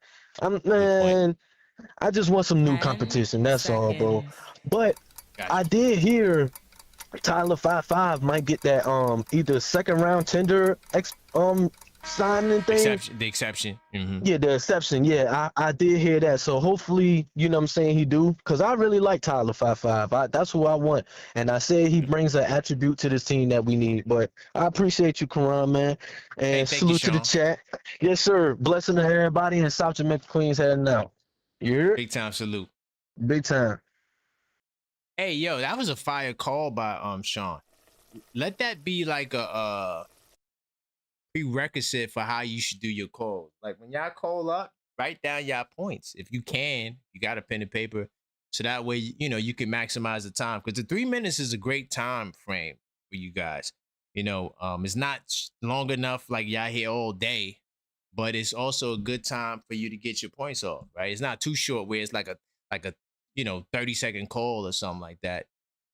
You know, I try to give you some time to articulate, and I also give you the ability to call back. So if you want to call back, all you have to do is send in a super, you know, or a Cash App, and you could come back on the line if you feel like you need more time. We're also going to put a hard clock on these too. I'm working on that. So when you call back, it's supposed to be a 5 minute. Well, honestly, it's supposed to be a 2-minute call.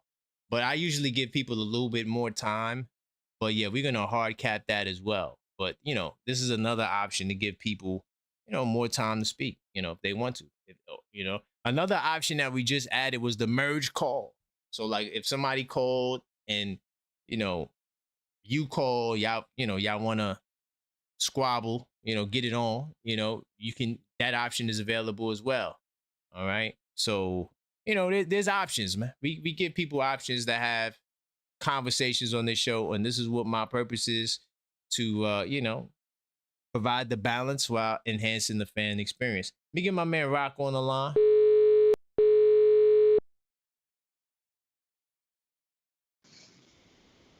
What's going on, Rock? What's going on, Ken? Hey, man, nothing much, man. We got Wemby on Christmas Day. Ben Simmons, should we give him a shot? Tyler Nickel, he ain't signed yet, but he about to sign. Where you want to go? Yeah, man, I think we getting kind of desperate with this Ben Simmons thing. Yeah, man. It's the same old thing. He looked good. Practicing in the summer, doing everything that he was supposed to do when he came into the league, and then when you get to the league, when it was time to be in the games, he's allergic to the rim. And he has a good skill set, like Angie was saying, but he's allergic to the rim. Everybody remembers that time in the playoffs where he got all the way to the rim, and then he passed out when he had a layup that he should have made. And then he refuses to drive to the rim. It just negates everything. And we don't need any weaknesses in our offense where someone can sag off of somebody. The whole point of us and our team is that we're interchangeable and we can all do multiple things. So I think he puts a dent in that whole plan if he plays for us. Okay. I mean, if you want to invite him to, if you want to, chances are this late in the game he's not going to change his stripes. But if you want to invite him to camp, okay, and put him through the motions, everything. See if he could do this, see if he could do that. I mean, it's not impossible for somebody to, refine their game in later stages of their own career, but most likely it's not going to happen. Hey, you know, I agreed with you before today, but I tried to be the objective fan, and I was like, maybe we should give him a shot, but honestly, I can't act like I don't agree with everything you just said. Can't act like that I don't agree with everything you just said. I mean, I think I'd rather just let Pacome, Dadier, and Mo Diawara battle it out to see who's worthy. You know, that's just where I'm at. Yeah, you know how we pick on Pacome saying we can't wait to get rid of him, and everybody wonders why he's still on the team. I come to the conclusion that I think this is the only possible reason that he could still be with us. He must really bring out the best against opponents in practice because he is a good defender. I've seen him play good defense in the summer league, so he must really push our starters on defense and make them better. That's the only thing I can come with. Possibly, you know, like he had a good G League run. I mean, he was averaging 23 in the G League, if that means anything in the games he's played. So he definitely was one of the top dogs on that team. Yeah. But I like that proposal you got for the trade for the Charlotte Center. Oh, Diabate. Yeah. I figured I'd put that out there because some of the, proposals I seen were kind of ridiculous. But, I think that's my move that would make more sense to me. And then you could have him and Deuce battle it out to see which one you can keep next year. I didn't add that detail to it, too. But, another detail I forgot to add that was in my notes was you could do the sign and trade. So you could sign Kevin McCullough and trade him to the Hornets with Tyler Kolek to balance the money out. I forgot to add that part. Mm-hmm. Yeah, that's another strategy. That's one of Leonard's tools, actually. He actually invented that move, technically. Mm-hmm. When he did the Bridges trade, he did it, and the Cat trade. Nonetheless, I appreciate you, Rock, man. Great call. Okay, thanks, bro. Ciao. All right. Let me see where we at on these likes. Hey, we still don't got enough likes, man. What are we doing? We have to smash the like button. Very important. If you haven't smashed it, smash it right now. Let the YouTube algorithm know that we still cooking with hot grease. You know what I mean? We talking about Wemby Wamba, and the Spurs on Christmas Day. We're also talking about Tyler Nickel. All right. He's expected to return soon. My question of the day is Ben Simmons. We also got the 76ers on opening day. We talked a little bit about that as well. So smash that like button. Let's continue getting the likes up. All right. And I do got another caller.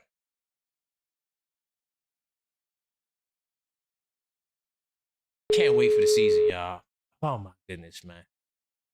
And I can't wait for them to drop the schedule so I could put it in the 82 nights. But what's good, Miguel? Yo, what up, Karan? It's been a little minute. I know, man. We the champs, though, man. How does it feel to be a champion abroad in Arizona? Talk to me. It feels amazing, man. It feels amazing. The hate come every day. The Boston Celtics fan out here stay showing me love. Oh, my God. The Boston Celtics. On it. He might as well be a Knicks fan at this point. Oh, man. But yeah, bro, I want to get to it, yo. Ben Simmons not for us, man. He not for our team. I understand why they want Ben Simmons because, you feel me, they feel like he could spread the floor, he's a decent passer, all these good things, but he not. That's not what we need on our team. Like the last caller said, we need a threat. Everybody on our team is a threat. Right. In any which way, either defensively, offensively, we have threats on our team. So we need the next person we come up with got to be a threat. And I like what he said about Pacome Dadier too, about how I believe Pacome does bring the best out of the team during practice. I feel like they see something in practice that none of us are seeing.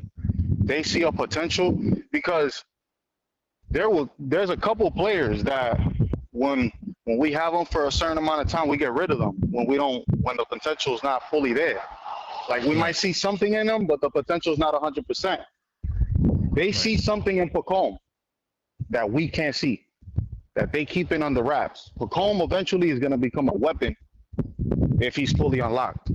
I do think that they think highly of him. Yeah, they do think highly of him. And I feel like he's good. He's good for our locker room. He's been with us for a little minute now. He understands the team. He understands his teammates. They believe in him. You saw You saw Mikel with his jersey for the parade. There's a reason for all these things. There's something that we can't see is behind the scenes. He's putting in work that we can't see. I feel like Pacoma is gonna be a little problem if he can unlock himself the way our staff is seeing it, because I know they're seeing something that we're not seeing. Because he don't play that much, but when he does play, he does his little thing here and there. His scoring hasn't been great, but his hustle, it's there. He has a hustle. He has a drive.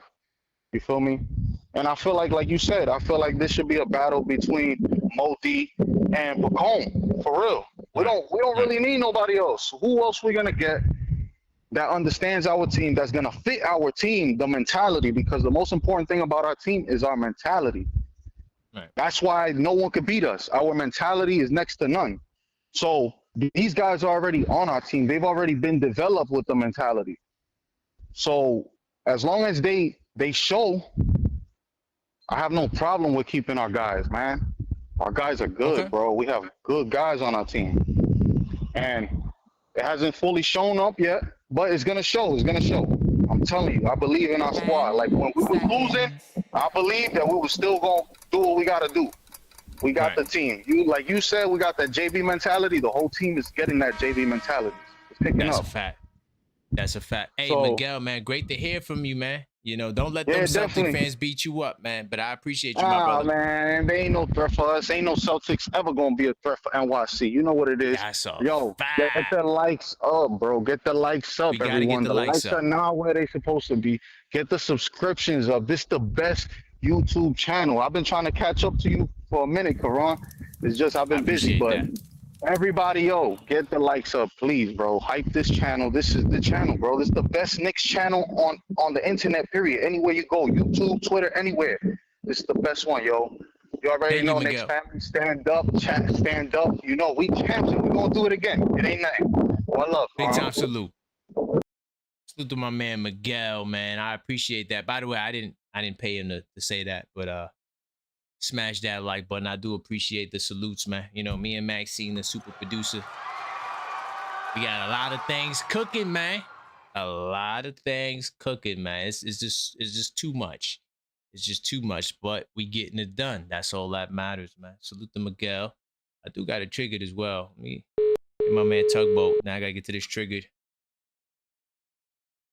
What's good, Tugboat? It's been a minute since we spoke, man. Nah, man, it was just a couple days ago on the members only. That's a minute. Let me stop. I've been good, man. I've walked 1.5 miles, yo, before I started hooping. Like, why did I think to do that? Why would you think that would be a good idea? That just means you're in a good headspace, man. Nothing wrong with that. But I had no legs. My legs was done. I couldn't move. Yeah, I said, why my legs feel like this? I'm like, walk like a goddamn 1.5 miles. Anyway, what's going on though? Nothing much, man. Opening night, man. Let's talk about opening night. How you feel about it?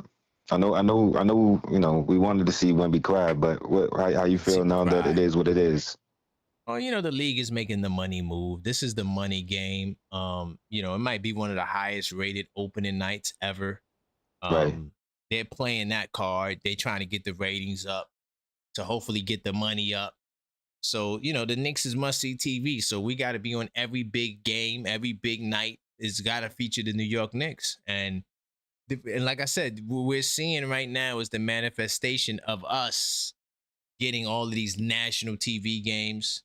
It may piss Dolan off, but we the champs, goddammit. We deserve all the light. Well, speaking of piss off, I'm gonna be a little pessimistic. What if we lose that game? It is what it is. That's how I feel, right? Like, we didn't lose last year, but we lost opening nights. We lose opening nights. We lose opening nights, and then we lose those games. We know the alumni nights. We always lose those games. Like whenever it's like a big stage in regular season, not playoffs, just regular season. Mm-hmm. They always a little wonky to us. So I'm just curious to see, like, are they going to lose? I feel like I just feel like it's a setup for the media to do the whole Knicks for clicks. if we lose that game, then it's gonna be like, see, these guys ain't real champions. LeBron, you should have got LeBron. Da da da da da da da But da you know da. that's coming. I feel like it's a whole, I feel like it's a whole tidal wave of Knicks for clicks if we lose this game. That's the only reason I don't really like the setup. They need to hire you. Why is that? You just came up with their whole program the next day. Nah, they got LeBron to the Sixers. They got it set up, man. They got it. They wait. They've been waiting for us to lose. They've been waiting for us to lose since the beginning of the playoffs, and they're still waiting. So we'll make them wait. They gonna have the nasty smiles on their faces. Yeah. Oh my goodness. And the Ben Simmons thing. I mean. I just don't like the whole because of what he was aspect. Like I'm not on the Ben Simmons train. But I just don't like the whole we don't want him because of his headspace. Oh, okay. That was I back had to then. Give him the womp womp. No. I'm just saying that was back then. You know what I mean? And he everybody treating him like he's American. First off, he's not American, but we hold him to American standards. But either that, I mean, outside of that, he was talking about what? He was talking about mental health and whatnot. Yeah. So he was feeling like a loser. And this time he took off, he learned how to win again. I mean, granted, it was fishing, but that's a big deal, though. For some people, if fishing is your true passion, winning a fishing championship is a big deal. So he's got the feeling of winning again. So I'm just saying that I know it's fishing and basketball are two different sports, but I'm just talking about the mentality. It's shifted now. Yeah, it's shifted now. So I just don't think it's a fair reasoning to count him out just strictly based off of mentality. Because I think. Do you think Jalen Brunson would allow? And that's where I was going next. I don't think Jalen Brunson will allow him to come in there like that. So if he does come to the team, which I don't think he is, but if he does, when Mikal was down in the dumps, what would Josh Hart do? Hold your head up, champ. We got you. That's a fact. Granted, you a Nova boy, so you're in the frat, but at the same time, that's the team's mentality. Right. Yeah, that's the team's mentality. We don't let you hold your head down. We don't. Nobody's allowed to do that. Pick your head up. I don't want to say this because I'm not in the locker rooms. It would have to be one of these journalists to say this. But like from the outside looking in, I feel as though we have one of the best locker rooms in basketball. So, facts. Yabu said he went to the Knicks because of the chemistry. So, And so did Sohan. All right. So did Sohan. Right. So did Sohan. Yeah, no, and once again, these are un-American guys who realize like, yo, this culture on this team is different. We have like you brought up in the show earlier, Brunson set precedents with the humility factor. Now you got to come in and then lead. Oh no, that was Ty that said that, right? Yeah, you got to come in and lead the wave with humility, but at the same time, it's a balance of confidence. And so, if we get Ben Simmons, I also think that we wouldn't allow him to be that player that we think he is from the past. Right. So and we got Mike Brown, right? Mike Brown we got Mike Brown. Right. He's good. Yeah, and we got Mike Brown. Exactly. Yeah, because with Tibbs, I wouldn't even. Oh, what? Yeah. I wouldn't even. Yo, he'd be out the next week. What he do what Cam did? Remember when Cam changed his number to 0? That's what he do. He just changed his number to 0. I'm getting 0 minutes, 0 points. Man, could you imagine? Oh man, it'd be crazy. Oh man, it'd be crazy. Wow. And so what's the Tyler Nickel thing? I'm always missed on that. What are we doing with that? They say that they gave him the tender, right? So that's basically they offered him the contract. My question is, right? I'm not saying they did. I'm not challenging. That's not my point, right? But my question is, okay, if you offer him the contract, why he didn't sign it? It's not a guaranteed deal. You see what I'm saying? Right. Like we gotta bring in guys to training camp. So if the goal is to bring them, the one honest answer could be he wants to see what the college life look like. Maybe he want to go check it out. But I don't know. What do you think the benefits of these guys going to college? Because it seems like is the Knicks the only team doing this? Because it seems like the Knicks is like the only team that's doing that. Well, we the only team that, remember, 49 of the 60 draft picks were signed. So mostly everybody got their deals already. Like, you know what I mean? We the only ones that ain't signing nobody. Yeah, I'm talking about the sending the guys to college, like James Najee. Who's the other guy? We did this. Tyler would be like the third guy No, I'm we pretty sent sure back to other college. teams had guys. I'm pretty sure, like, but mostly on the G League level, though. Because the G Yeah, League level okay. won't void your eligibility. But if you played on an NBA team, like if Dink Pate was ever called up, he couldn't go back to college, right? So as long as you don't sign the contract, that's what I'm saying. He didn't sign it, so maybe he's trying to maintain. Yeah, once you sign, forget playing in the game. Once you sign that deal, there is no can't go back. college. So you would think that he's shopping around and just seeing his options before he signs and seeing what schools. Remember, because it's not a guaranteed contract either. It's going to be an Exhibit 10. So let's say you go to training camp and you bomb. Now you got to go into the transfer portal mad late. Everybody got their team already. Oh, right. Right, because college basketball started in November. They already had their team in June. They already knew everybody that was coming. Now we got an influx. I think it's 100 players. You know, that has eligibility. Now it doesn't mean all 100 of them could play, but right. You know, they got the eligibility back, so there's gonna be a mass rush. You know, back to college. Because You're even gonna Najee, see some guys in October. He started off with Baylor, but now he played 1 year with him, and then he's on some D3 team. I haven't even kept up with Najee, but I'm about to say I saw he was on Baylor, but he's not with him no more. He got let go from them real quick. So I wonder if that's what Tyler's looking at his option. Like, all right, well, even if I go to school, am I going to stay with that school, or do things change? Well, he's definitely not going back to he was Vanderbilt. I'm pretty sure Vanderbilt has their team. Yeah, I'm pretty sure. I'm willing. But he's bouncing around too. He was in North Carolina. He wasn't just in Vanderbilt his whole 4 years. So it's not like he has to go back to Vanderbilt. But yo, Tugs, I appreciate you, man. I might come back live tonight. You know what I mean? Oh yeah. All right, I'll be there. If you're there, I'm there. All right, no doubt, Tugboat. Big time. All right, brother. Stay blessed, man. All right. Because I do got some stuff to talk about. You know, there is some other things to discuss. What I'm really waiting on, I'm not waiting on Tyler Nickel. Salute to Tyler Nickel once again. You know what I mean? For the players get, advancing in life. You know what I mean? I'm waiting for Cat. That's who I'm waiting to see, because that's when the chains of, because I got a video. I don't think I titled it this, but my energy for the video was nobody moves. Nobody moves until Cat signs. That's just how that works. He's the big dog. All right, we do have a trigger. Get my man Ty up in here. I don't know what triggered him, but we'll see. Please, if you hadn't done it already, smash that like button, man. It helps us with the algorithm. That's why we ask you to do it. We need to get the likes up. We got 80 people in here. Let's get 80 likes. You feel me? I do appreciate you guys and all y'all support. Hello. Uh-oh. Ty back in the building. Where we going, Ty? What triggered you today?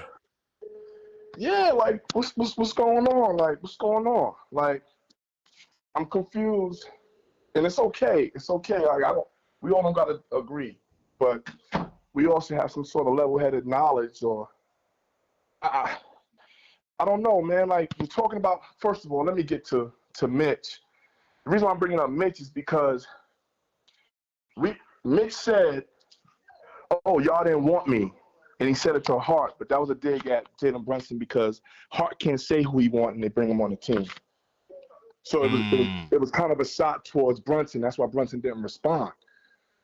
Brunson didn't want Mitch because Mitch was becoming a problem in the locker room, all right? He saw when he got there, he realized it, throwing tantrums. We still don't know how he broke his hand, right before big moments. Is people talking about Mitch in the chat? No, I'm bringing up Mitch because we're talking about how Ben Simmons, not gonna, I was making a point that Ben Simmons is gonna line up. If he comes on the team, he's gonna know.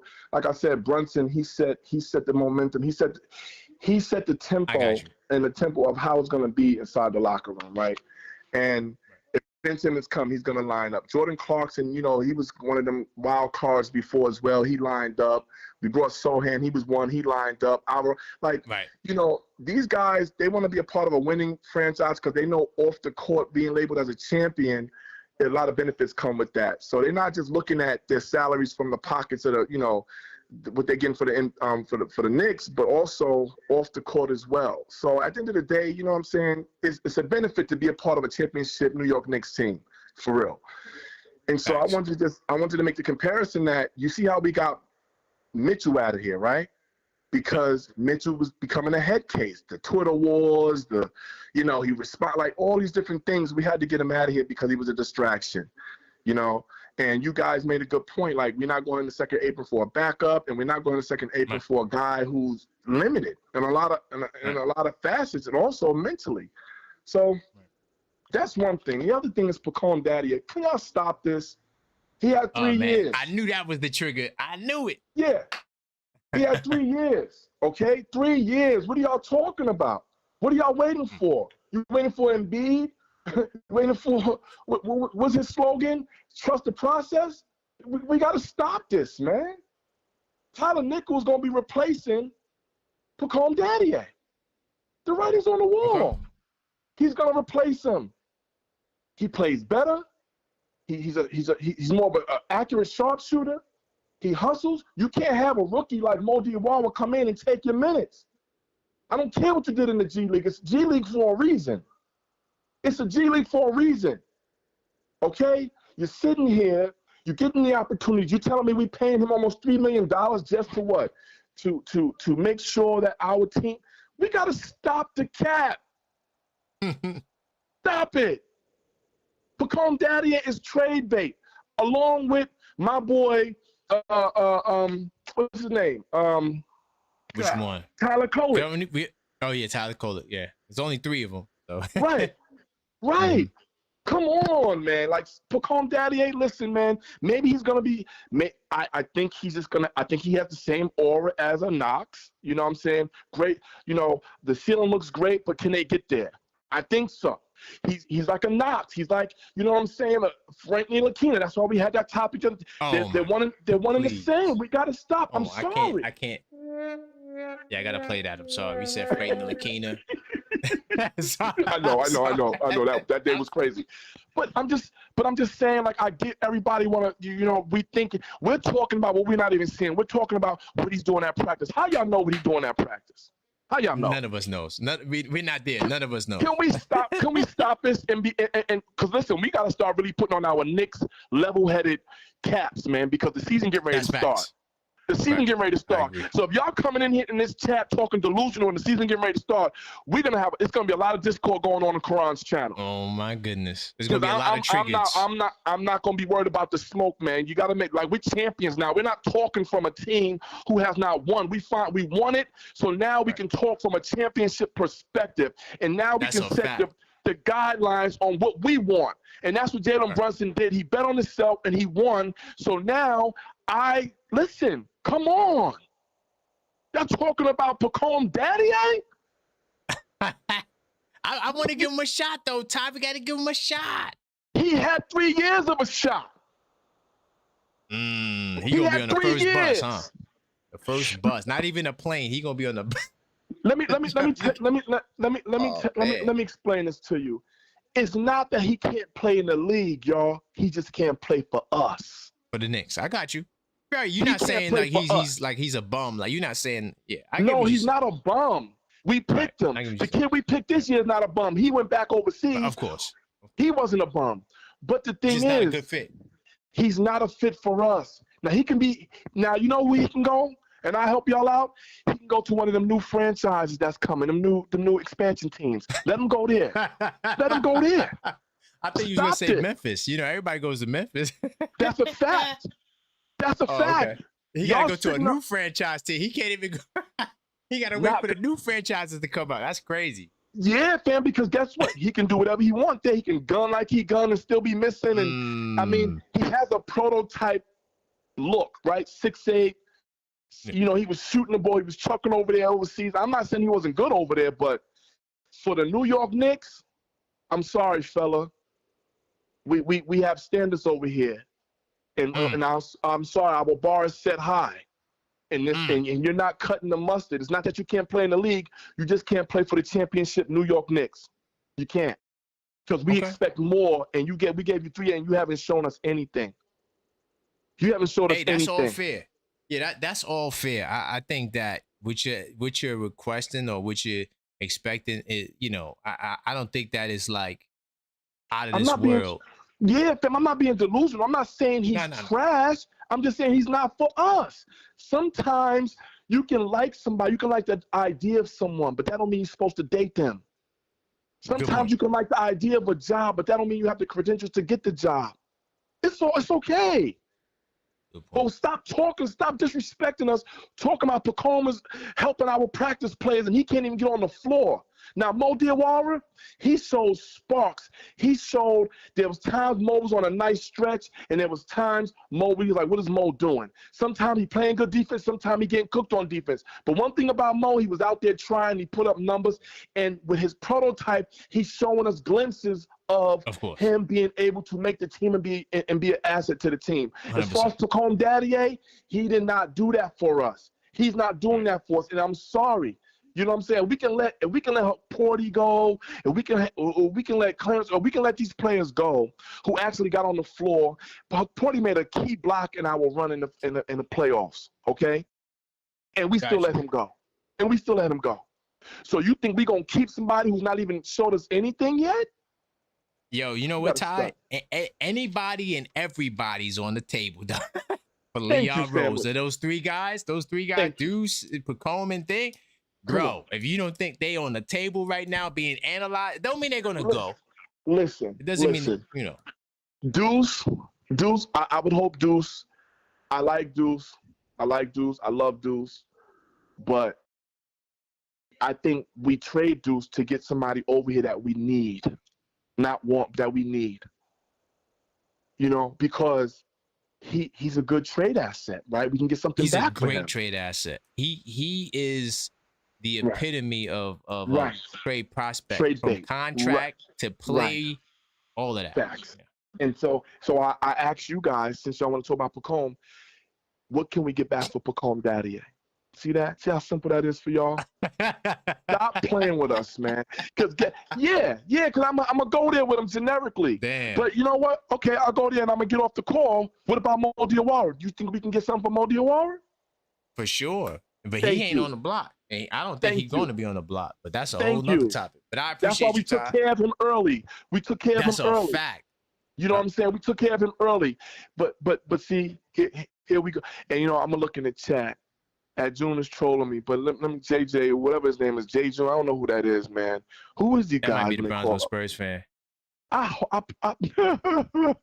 He's a channel member. I miss you, Brownsville Spurs. Yeah, he's Brownsville Spurs fan, man. Yo, he's the only other team that's a member. I appreciate the membership, that's why I said. That's why I said I miss him. If it's him, I miss you, bro. Yeah. I know you're hurt. I know you're hurting over there. You're drinking some old Englishes because you're not even drinking the new drinks. You're drinking the old A. You know what I'm saying? You're sitting on the porch with the crate. You gotta relax, fam. We got that jersey coming to you. A tight sewn it's coming. No, it's coming. Jersey. Yeah, it's coming. It's coming. Yeah. It's coming. Medium size. You, medium size. Medium. But Ty, I just want to let you know somebody is triggered. I'm not sure if it's for you, but it came during your call. Listen, so I don't know where this is going to go. Listen, I'm just giving you a only person that can call up and say anything to me is if it's the Brownsville Spurs. It's him. Anybody else? No, it's not him. But see I'm not addressing anybody unless you're a delusional Knicks fan who loves Pacome Daddier. Then call up. Other than that, look, man. Yeah, I don't know if it's for you, but I'm just saying it was sent during your call. You feel me? So let me see what this is about. I'm gonna get off. All right? And I might come back tonight if you ain't doing that. I might come back tonight. All right, family. All right. Yeah, I might come back tonight. I got to talk with Max, the super producer. See if we gonna come back. Because there is topics to talk about. Just a matter of if we're gonna come back to talk about it. To be honest. So hold on, my man Miguel from AZ. Now I don't remember if his call clashed with Ty's. It might have. I don't know. It might have. But he's not wrong with what he's saying about Pacome. Even though I think Pacome deserves another shot, but he's not wrong. Miguel, what's the cause of this occasion? Yo, Ty, you got it, and now you're calling back twice. Where we go? Yeah. Ty, you got it, Ty, you heard? Okay, all right. Nah, Ty made a good ass point. I'm not gonna lie. Okay, cool. He made a good point about 555, young nickel. I feel like, yeah, he made me think. I was like, oh, they man, replaced Pacone. yeah, that was a good statement. Okay. Man. I'm not even gonna lie, Ty, you got me with that one because that made so much sense. That made so much sense in my mind. I was like, dang, Ty just cooked me real quick, and I ain't even the San Antonio Spurs fan. Yo, Miguel, you know what's crazy, right? What happened? They could literally just give away Pacone and then sign Tyler Nickel. Like literally, like you talk about replacement, like it's literally like 1, 2, 3. Trade Pacone. Don't even get nothing back. Let's trade him. That's tough. Yo. I'm just I'm keeping. That's tough, bro. Here you go. Maybe that's the delay. Maybe that is another reason for the delay. That could be a reason, bro. That could be a reason because when Ty said that, yo, he made me take all my words back. I'm not even gonna lie, because I was like, damn, that's a good point, bro. Because they both in the air right now, and that could be the reason why they're in the air right now. Bingo. That could be the reason. They're also trying to see if they could, get a young talent. You know what I'm saying? Like maybe you move Pacone, get somebody cheaper. And increase space to sign Nickel as well. You could do that because there's only a couple of 100,000 preventing us, from signing Nickel and another free agent. Like just getting 15 players. There's only a couple of 100,000. It ain't that much. We could cover it. Yeah, that makes sense. All right, I was just telling Ty, you got it, bro. I don't want no beef. All right, salute to that. Hey, that's fire. But I gotta be real. If the point is valid, I'm gonna be real about it, bro. We all Knicks fans. We can all recognize that there are some of us that see things differently, and they sometimes got a better view that makes more sense. Because that made way more sense than what I said. I'm not even gonna hold you. Yeah, I couldn't even argue with him, and I wanted to, but I'm like, because I want to give Pacone a shot, but I heard that. I was like, I gotta call back, bro. That made too much sense, bro. That made too much sense. I had to, you feel me? Set the record straight. That was an awesome point, and you got me with that one. But you already know, Karan. Everybody get the likes up. Everybody subscribe. You're gonna hear more from me, Karan. You feel me? Okay. I'm less busy now. Man. You feel me? So you already Knicks Nation stand up. We the champs. We're gonna be the champs again. Philly ain't no competition to us, man. We gotta be real. That's a fact. We're gonna smoke their boots, man. Crazy. Come on, man. I'm not worried about the regular season. We could lose every time in the regular season to them. I don't really care. And the playoffs is when we show who we really are. So that's a fact. Feel me? So it ain't over till the fat lady sing. Feel me? And the fat lady's on our team. So that's a fact. You already all right, yo. One love, Knicks Nation. Stand up, yo. Ty, we don't want no beef. You feel me? I agree with you. Man. He's calling back, but I don't think it's for you. I don't think he's coming at you. I think he want to salute you. So nah, you already, bro. Good. One love. You already won. One love. Big time salute. It's my man Miguel. Hold on. I got my man Ty on the triggered. Even though it's not really a triggered, but that's what we call it. We get him back on. See what I know he want to salute Miguel, so that'd be a great way to respond to the callbacks.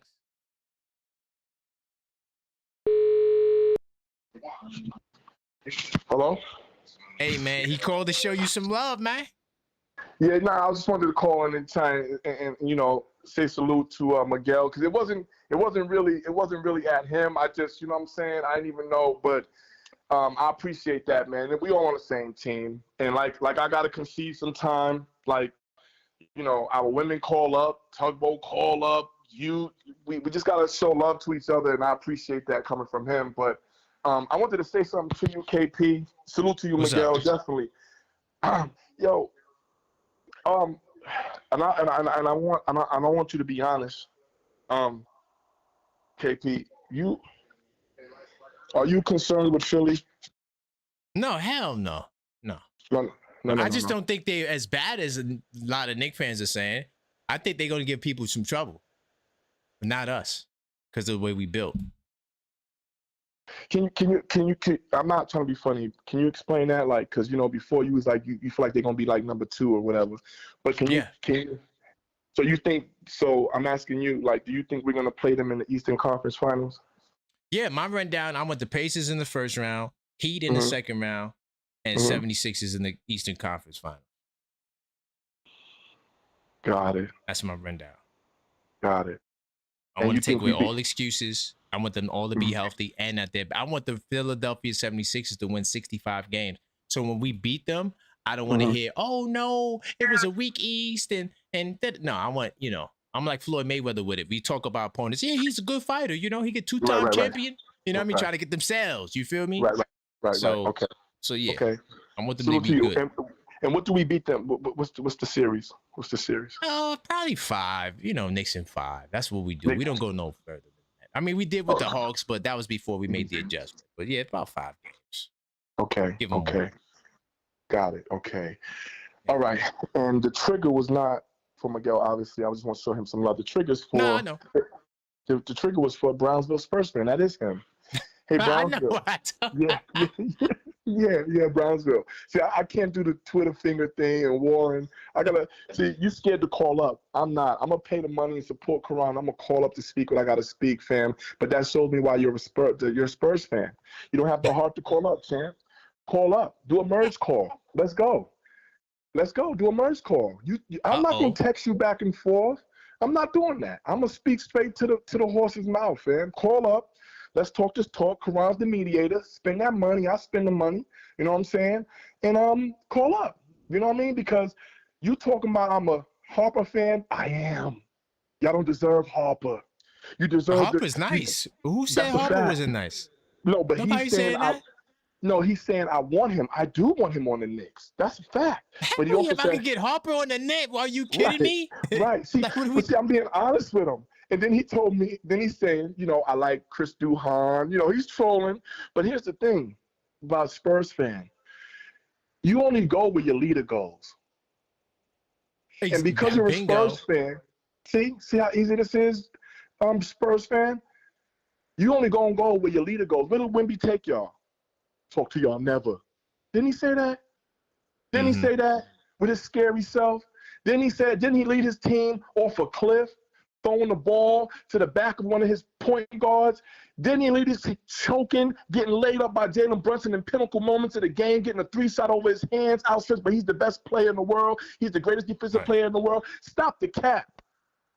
Look at your whole team is dysfunctional. Your coach is dysfunctional. So hold on, Ty, before look. Because he called, right? But if y'all want to do a merge, how we going to do the merge call? Because he did call. So if you want to do listen, this is my third time? It's my second time paying. I'll pay again, and then we can get on the merge call. I don't have a problem with that.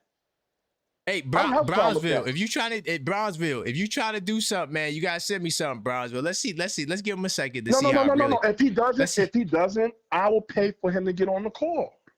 Hold on, no, there's other people that's willing to put money on his books too. Hey, y'all diabolical in there. The chat is crazy. Yeah. Turbo said I put some money on his books. That's a fact. That's a fact. Yeah. Can I ask you a question? Mm-hmm. Since he's not a Knicks fan, yeah. What if I wanted to spend like an extra few dollars for a tag team on his behind, like Tugboat, or you know what I'm saying? No, he needs to smoke. Let's go. He also said that a little something. Hold on, I'm gonna merge him in. I'm gonna let y'all talk for a little bit. Hold up. Let me merge him in with you, Ty. Hold on. This it right there. He sent me a little something. I'm gonna merge the call for a couple of minutes. I'm gonna let them go back and forth. Not too much, not too long. I'm gonna let them talk. Hey, Brownsville, you up in here? What's up? What up, man? What's going on with Todd? Now, what's going on with you, Todd? Listen, Sohan jersey, medium size. What's good, man? Yeah, what's now that we got you, what is your size? What is your size? Want that Harper jersey right now, man? Stop. No. Don't duck the question. What is your size, Brownsville? First, so I can know when I go to 5X, man. Nah, no. I seen you. Hey, we saw you. It's either you an XL or an L. Which one? The 5X. I want to do my Atlanta 2002 5X white I'm gonna put down large, but really medium. You know what we saw? Listen, Listen, Ty, I'm gonna tell you why I was triggered, man. Because you're over here talking about these back in rotation Knickerbockers like anybody wants them. Tyler Kolek and nobody cares. Nobody's traded for these bums. All right, so let me say this to you. Let me take De'Aaron Fox off your team and put Tyler Kolek in that position that he had in the finals. What happens for y'all? What do you mean? See how you got quiet? No. I'm asking like, what is the point? The point is, you have a bunch of scrubs that could benefit from what we got. We don't want Tyler Kolek. Yes, you do. No, we don't. Yes, you do. And you don't want Tyler. You don't want Tyler Kolek to dribble that ball out in that moment. You rather still have De'Aaron Fox try to make a layup and get his shit punched by Anunoby. Man, listen. Everybody makes mistakes. He made a mistake. There it is. That's what I want to hear. Listen, I'll be the first. I'm gonna neutralize it right away, bro. Listen, y'all won the series. Y'all won. There's a million things I can point to that make us Let me rephrase that for you. I respect that. Let me rephrase that. We won y'all heart the whole season. No, you didn't. No, you did. That's why you lost. No, you didn't. You did not. No, we didn't lose because we think feel about good. this, bro. I feel good. No, you don't. No, you don't. I do. I feel bad that we lost, but I feel good about what the team did. Right? You know what that sound like? You know what that sound like? Let me tell you something. If I'd have gave you right now, if it be the beginning of the season, before the season started, and there was $1,000 on two teams, $1,000, you had $2,000 split, and you had to take one team from the East, one team from the West, or put it all on one team. You would have took 30, 40 different combinations, and the Spurs wouldn't have been in one of them. That's not true. No, it's come on, stop. That's not true. See, you're delusional. I'm delusional. I can see. I have cognition. I can see that the league was already crowning Wemby to be the face of the league. So already the league is crowning. So Wemby's not good. The league crowning him. You're asking me a question. I'm answering the question. Now I want to ask you a question. I gave you my truth on that. See, here the problem is when things become delusional is when people don't want to face the facts. And the facts is when we took your heart in that in-season cup, y'all never recovered from it.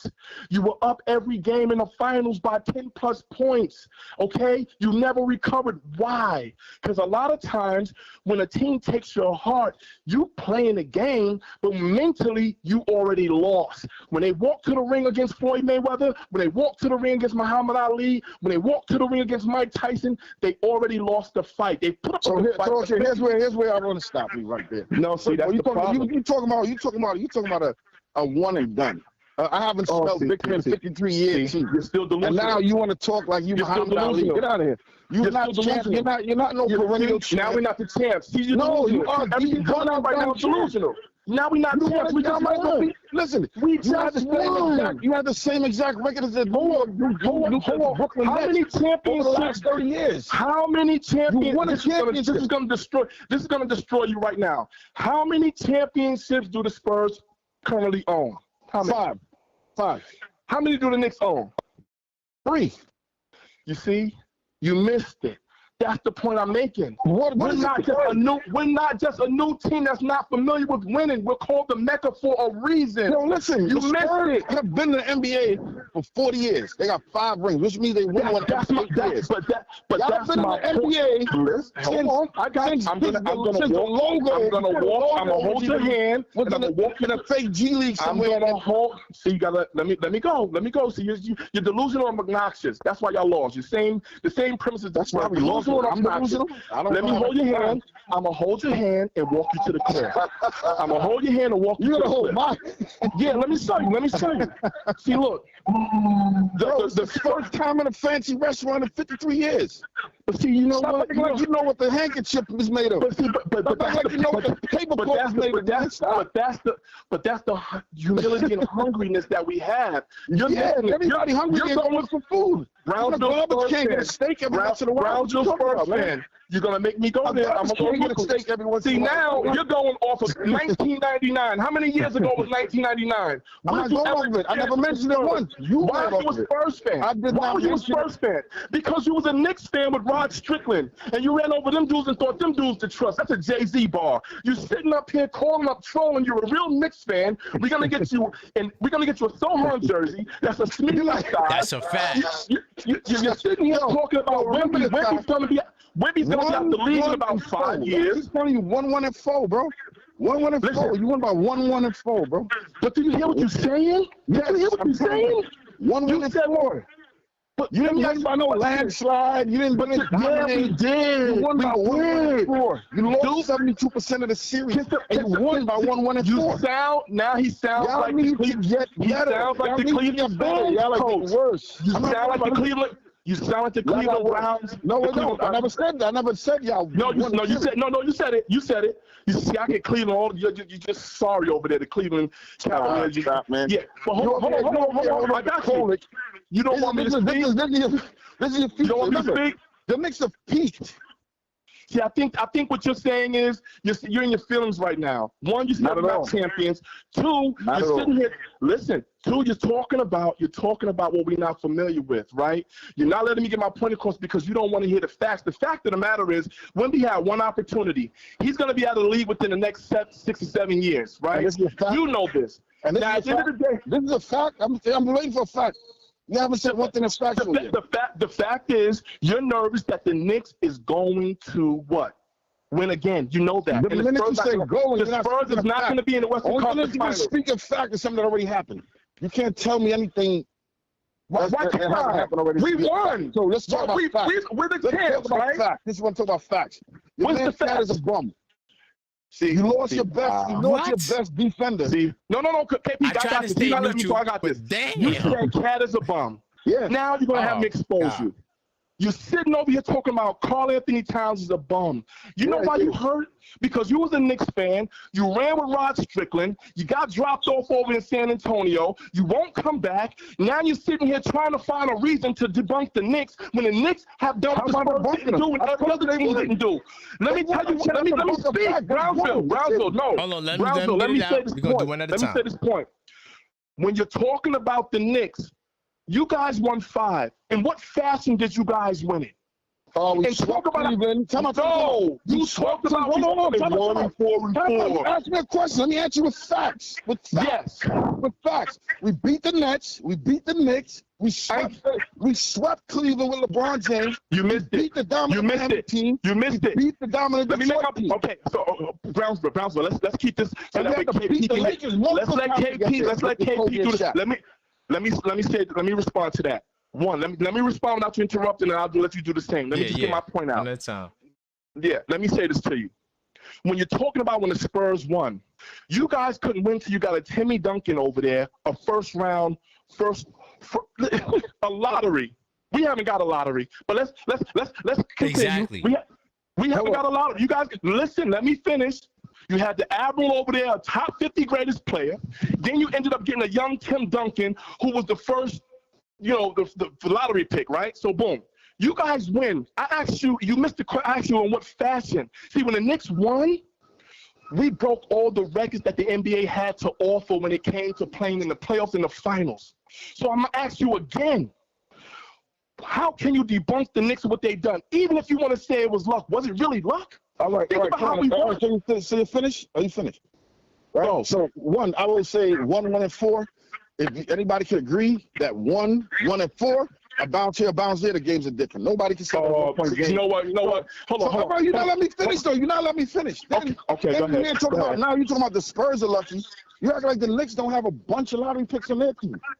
Whoa. You act like Mikal Bridges was a lottery. You act like Cat was a lottery. You act like let me respond to that, and I'm gonna let you go. The Knicks have one of the better starting 5. Let me respond to you, sir. No, not the better, the best. Yeah, let me respond to you, sir. Let me respond to you. Okay, that's a good point. The reason why it's invalid because we didn't draft none of them. You see how easy you are?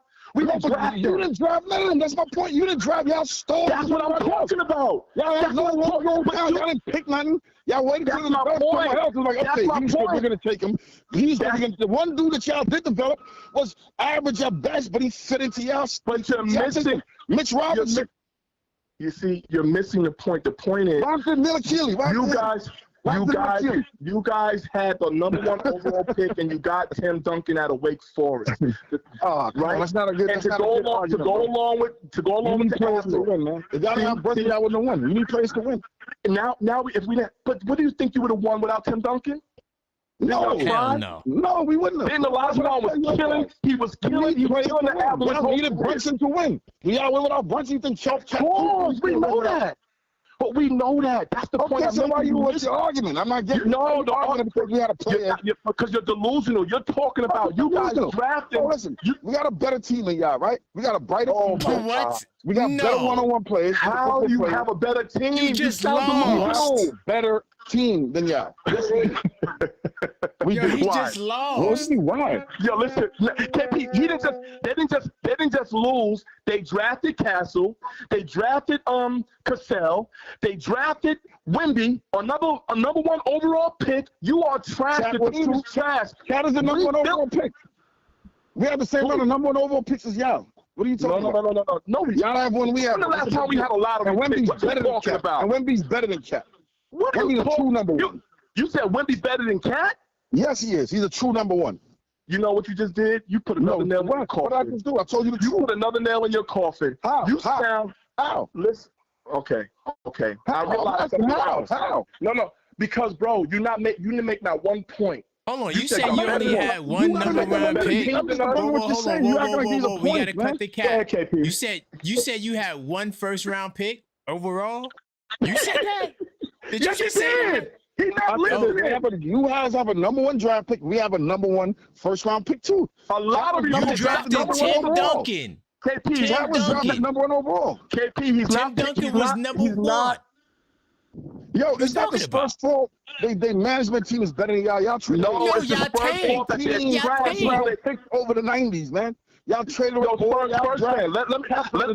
get a point in because you're not letting me talk. Let him get a point in because you're sitting here talking crazy. You're not talking about how you guys had to be sorry to get the number one overall pick how many times. When we were sorry, we still had to thug it out, and we never got a lottery pick. Y'all didn't have Your bum-ass team got a lottery pick every time to make y'all traded y'all picks for Melo. Y'all traded a bunch of y'all picks for Bridges. You keep talking about picks before because we wasn't getting lottery picks. Y'all been trading picks for the last 30 years. He's delusional, y'all. I knew that's why I wanted to call him out. He's delusional because it hurt him. You didn't get one shot. Let me say this part. I'm done. So guys, let's do it like this. Yeah, the last words. There you go. Let's go. Let me say my last point. I'm done. The reason why the Spurs is such a they're like a modern day expansion team. You know, they remind me. Yeah. No, let me finish. Let me tell you why. Go ahead. No, because outside of the Iceman, George Gervin, you guys wasn't really relevant. But let's get back to this point, though. Let me just make my point. I'm out of here. You guys had nothing but lottery picks. And the only way you can get a lottery pick like that is you had to be trash. When the Knicks were trash, we still filled out the arenas. We still supported our trash teams. And you know what? We found a rose in the concrete. We plucked it up, and he picked and put together a team. You guys had to go and get the best player in the country out of college to build a team. And you guys still stunk. Tim Duncan would have never won one without David Robinson, the Admiral. He would have won one. I'm going to make one last point. Let me finish, Spurs fan. Spurs fan. Get it out, Spurs. Then you next, Spurs. You said that's very all right. Yeah, because since Tim Duncan was drafted in '99, there's been 27 number one overall picks. 27 of them, right? How many of them have won a chip? Listen, you're not. Listen, you missed the point. Number one pick doesn't guarantee you winning a ring. Hold on. You drafted Tim Duncan. Hold on, terribly. KP, if that's your only argument, this is the record in all of sports over the last 30 years. Let me say this. Not just basketball. So why would we get? Let me say this to you. You see how I'm talking calm and you going crazy? I'm not going crazy, Tyson. Let me say, no. When the person when a person get ready to get knocked out, they start getting delusional, start talking crazy. On my mouthpiece at, right? Hold on. Listen. At the end of the day, right? I'm gonna let you go, fam. I'm gonna let you have the last word, Spurs fan, and you can cook me. Let me just say this. You guys, when you got Tim Duncan, y'all went to the finals. Y'all beat a Knicks that didn't have Patrick Ewing. Even if Patty was there, we still would have beat y'all with Marcus Camby. So we didn't have Patty, y'all won. That was a fluke year. Then you guys played because you had Kawhi Leonard. You're talking about, see, you don't want me to go down your list of the players you had. You had Kawhi Leonard, who was basically a LeBron style at that time, and you guys won against him. But when y'all played him again, y'all lost. Ray Allen hit that 3 on y'all. Now you want to talk about. Your timeline is wrong, but go ahead. That is wrong. I think that was against Dallas. He did that. But hold on. The point I'm making to you is when you're talking about your Spurs. We need hold on. No, I'm good. You're not because you're delusional. Let me finish. That's why you keep timing in. I'm gonna let you get me. I'm gonna let you tie my hands and take your haymakers. But I'm gonna say this to you before I do that, and I'm done. The Spurs, they are not. So when you have Popovich lead the team and he tries to coach from the box, right? He had a protege. You had one in Mike Brown. You had one in the guy right now. The one in the guy right now, trash. He had an opportunity to take this team with a Wemby, a freak, right? Isn't he the alien? He looked really bad. He looked really bad against the Knicks.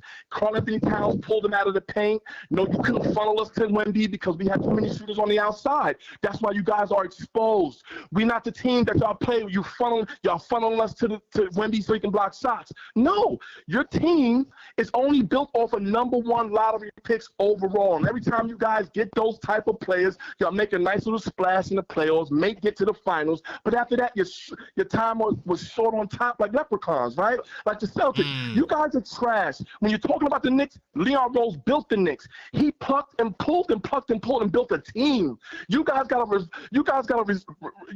basically get from the lottery, get from the best high school or the best player in Europe, bring them over to the Spurs, add them with a Kawhi Leonard, or add somebody with a Tim Duncan. All right. I've heard enough. Yeah, but I'm just letting you know. You're rambling on about nothing. No, it's not rambling on. Right? So no, you're rambling about nothing, bro. Because listen, at the end of the day, everything you're saying, like I said, there's 27 #1 picks in the last 30. Oh, you keep talking about everybody else's #1. Right. So then where's their chips? Why Edwards ain't got one yet? Why? Whoa. We're talking about there's a lot of #1 picks without. We're talking about this. It doesn't guarantee you'll bring it off. Since he said this, y'all. I'm talking about this year right now. Hold on. I got you right here. Because you can't compare. There's no argument if you go to the past. KP. Yeah, you been 3 years, bro. KP, I'm talking to KP right now because he about to end this call because it's crazy. Let me say this to you, KP. No, it's crazy because you're talking delusional. You're crazy. I wanted you to talk about level-headed, not level-headed. Listen, put Wemby on Minnesota. Do Minnesota go to the finals? Hell yes. With Ant-Man and Wemby, you sound crazy right now. No. Minnesota with Ant-Man. No. You talked about y'all. There's something wrong with him. Listen, if you just said there's 27 other #1 picks, how come they didn't go? I'm explaining to you the type of #1 pick you got. You see? See the type of #1 pick you got. You gotta make it work. Your organization gotta make it work. No, family stuff. Come on, man. You got Tim Duncan, 7'1", 7'2" Tim Duncan, and then you got Wemby an alien. Stop the kid. Get out of here, man. The organization gotta make it work, bro. Get out of here. Gotta make it work. Get #1 pick. Was Patrick #1 pick? Was Patrick Ewing the #1 pick? Let Brownsville finish his crazy rap. Yeah, that's a rap. But was Patrick Ewing the #1 pick? Of course he was. And which organization did he go to? Did we win one with Patty? No, you didn't win nothing with him. Right? Thank you. You did nothing. You did nothing with a #1 overall pick. 7'1", 7'1", jump out the gym. Let me ask you do diversity. You put 5-star on McDonald's. Look, y'all. I'm cooking the organization determined what Brownsville, let me respond to you. You asked me a question. Let me respond to that. Did we pick Patrick Ewing to go along with a David Robinson? I'll wait. Did we pick Patrick Ewing to go with a Kawhi Leonard? I'll wait. You're done. Get him out of here, KP. Get him out of here, man. Let him talk his nonsense. Hey, yo, Brownsville. Right now, dropping the shit like brutal. I ain't gonna lie, Brownsville, you getting cooked right now, man. You said nothing of importance there, man. Yo, fam. Yo, Ty, Brownsville, get your word out. To play with. You my man. You gotta come better than that, though, Ty. Nah, you gotta get your final words out, man, so we can wrap up. That's a 7 day. You got that 7 day argument right now. That's 1 week argument, my nigga. That shit is KP. Choose my KP. Now you know KP. You got one. You got one. Hold on, Brownsville. I'm gonna talk to KP real quick. KP. He brought up Patrick Ewing, comparable to Wemby and Tim Duncan. And here's what he And missed. David Robinson. Don't forget him. He was the first pick overall. I put that on the screen so the chat could see it. These guys, Listen. yeah, they be hanging themselves, dog. Imagine listen. if we got 3 first-round picks since '87. Not He's just first-round delusional. picks. We Y'all talking about traded like him away. top Y'all level. traded him away. Whose fault is that? No, Whose we fault is never that? got Y'all a traded first away y'all pick. We picks, never bro. got LeBron. We never Nah. got Duncan. We never Thank did you. that. No. That's the No. only way y'all win. Listen, like I said, I'm Y'all arguing can't one and build a done. Y'all team got like the the way win. we build a team. Congratulations, Forget y'all it, got the Bronzo. win. Wrap up. Now you're done. Now, if It's you would have time to said Tyler, let him that, wrap up. if that It's would have time been to an stop it, argument, man. Tyler, let him if wrap that would up, have been man. his argument, he would have had a better argument to say that we're one and done. But to talk about the That's what I'm franchise- talking about. You over here talking about number 1 draft picks and who did it? I'm not. No. I said the only reason why y'all relevant. Y'all like an one and expansion done. team. That one must have triggered you to think about number 1 draft pick, but I'm saying one and done. That's it. I'm gonna give you We a gonna hug, see, man. but the gonna give you a sad hug, part, man. Bronzeville, we not even gonna see Thank you in man. the finals, man. But Yeah, thank you, no. Bronzeville. I don't know if y'all got past Philly, man. But we'll No, see. you're not gonna make it past Lakers. But I'm gonna talk to you later, Bronzeville. Get your ass a bye. I gotta see what Indiana do this year. Yeah, get him out of here. All right, man. That's the. Hey, y'all, we still working on the merge call. It's gonna get a lot better. I mean, that was good. That was a good call, but I had to end it. It was just too much back and forth going nowhere at all. But that is the merge call option. What I'm gonna do, I'm gonna put together a slide and I'm gonna break down the rules. Cause last time when J-Tap did it, he did it with 20. The first merge call was like they went back to back. It was like 3 callbacks in a row. Then we was like, screw it, let's merge it. So we still figuring out the particulars of the merge call. Then you got my man Tugboat. Tugboat being an instigator. He's like, call back for Ty, and it's so hard. Yo, Tugboat, you gotta stop. But we working on the merge call, man. That was good. That was good. I like that. I like it with the opposing team too. You know, so like if the the Pistons fans call, we could get in the ring. We gonna expand the merge call. We gonna make it a highlight of the team. But me and Maxine, we gonna work on that. By the way, also, salute to my man D in LA. I got so much hotkeys over here. I can't remember what my super chat hotkey was. Oh, there you go. Big time salute, man. He said Bron at $4 million is washed. But Ben Simmons. Oh my God. All right. Definitely hit the thumbs up though. I get your point. Bron at $4 million wash, but Ben Simmons. Oh my goodness. Yo, D, man, you are not Phil Jackson, dog. You are Jalen Brunson, man. You sounding more like Jalen Brunson. You know, I don't believe you. You need more people. But listen, y'all, I may come back tonight. I gotta talk to Maxine. I gotta talk to Mad Max, the super producer. We'll see what's up. I'll be back tomorrow. Hey, if you a channel member, I dropped the Objective Fan Hoops video today. Hopefully you was on Members Only Sunday yesterday. I also got the James Baker interview right now, members only. If you are a channel member, go watch that interview. I got more interviews I'm working on. I got more things that I'm cooking. Hold on. I just got word. We got special, not so special guests in the chat. Let me see who we got in the chat. We got a Sixers fan up in here.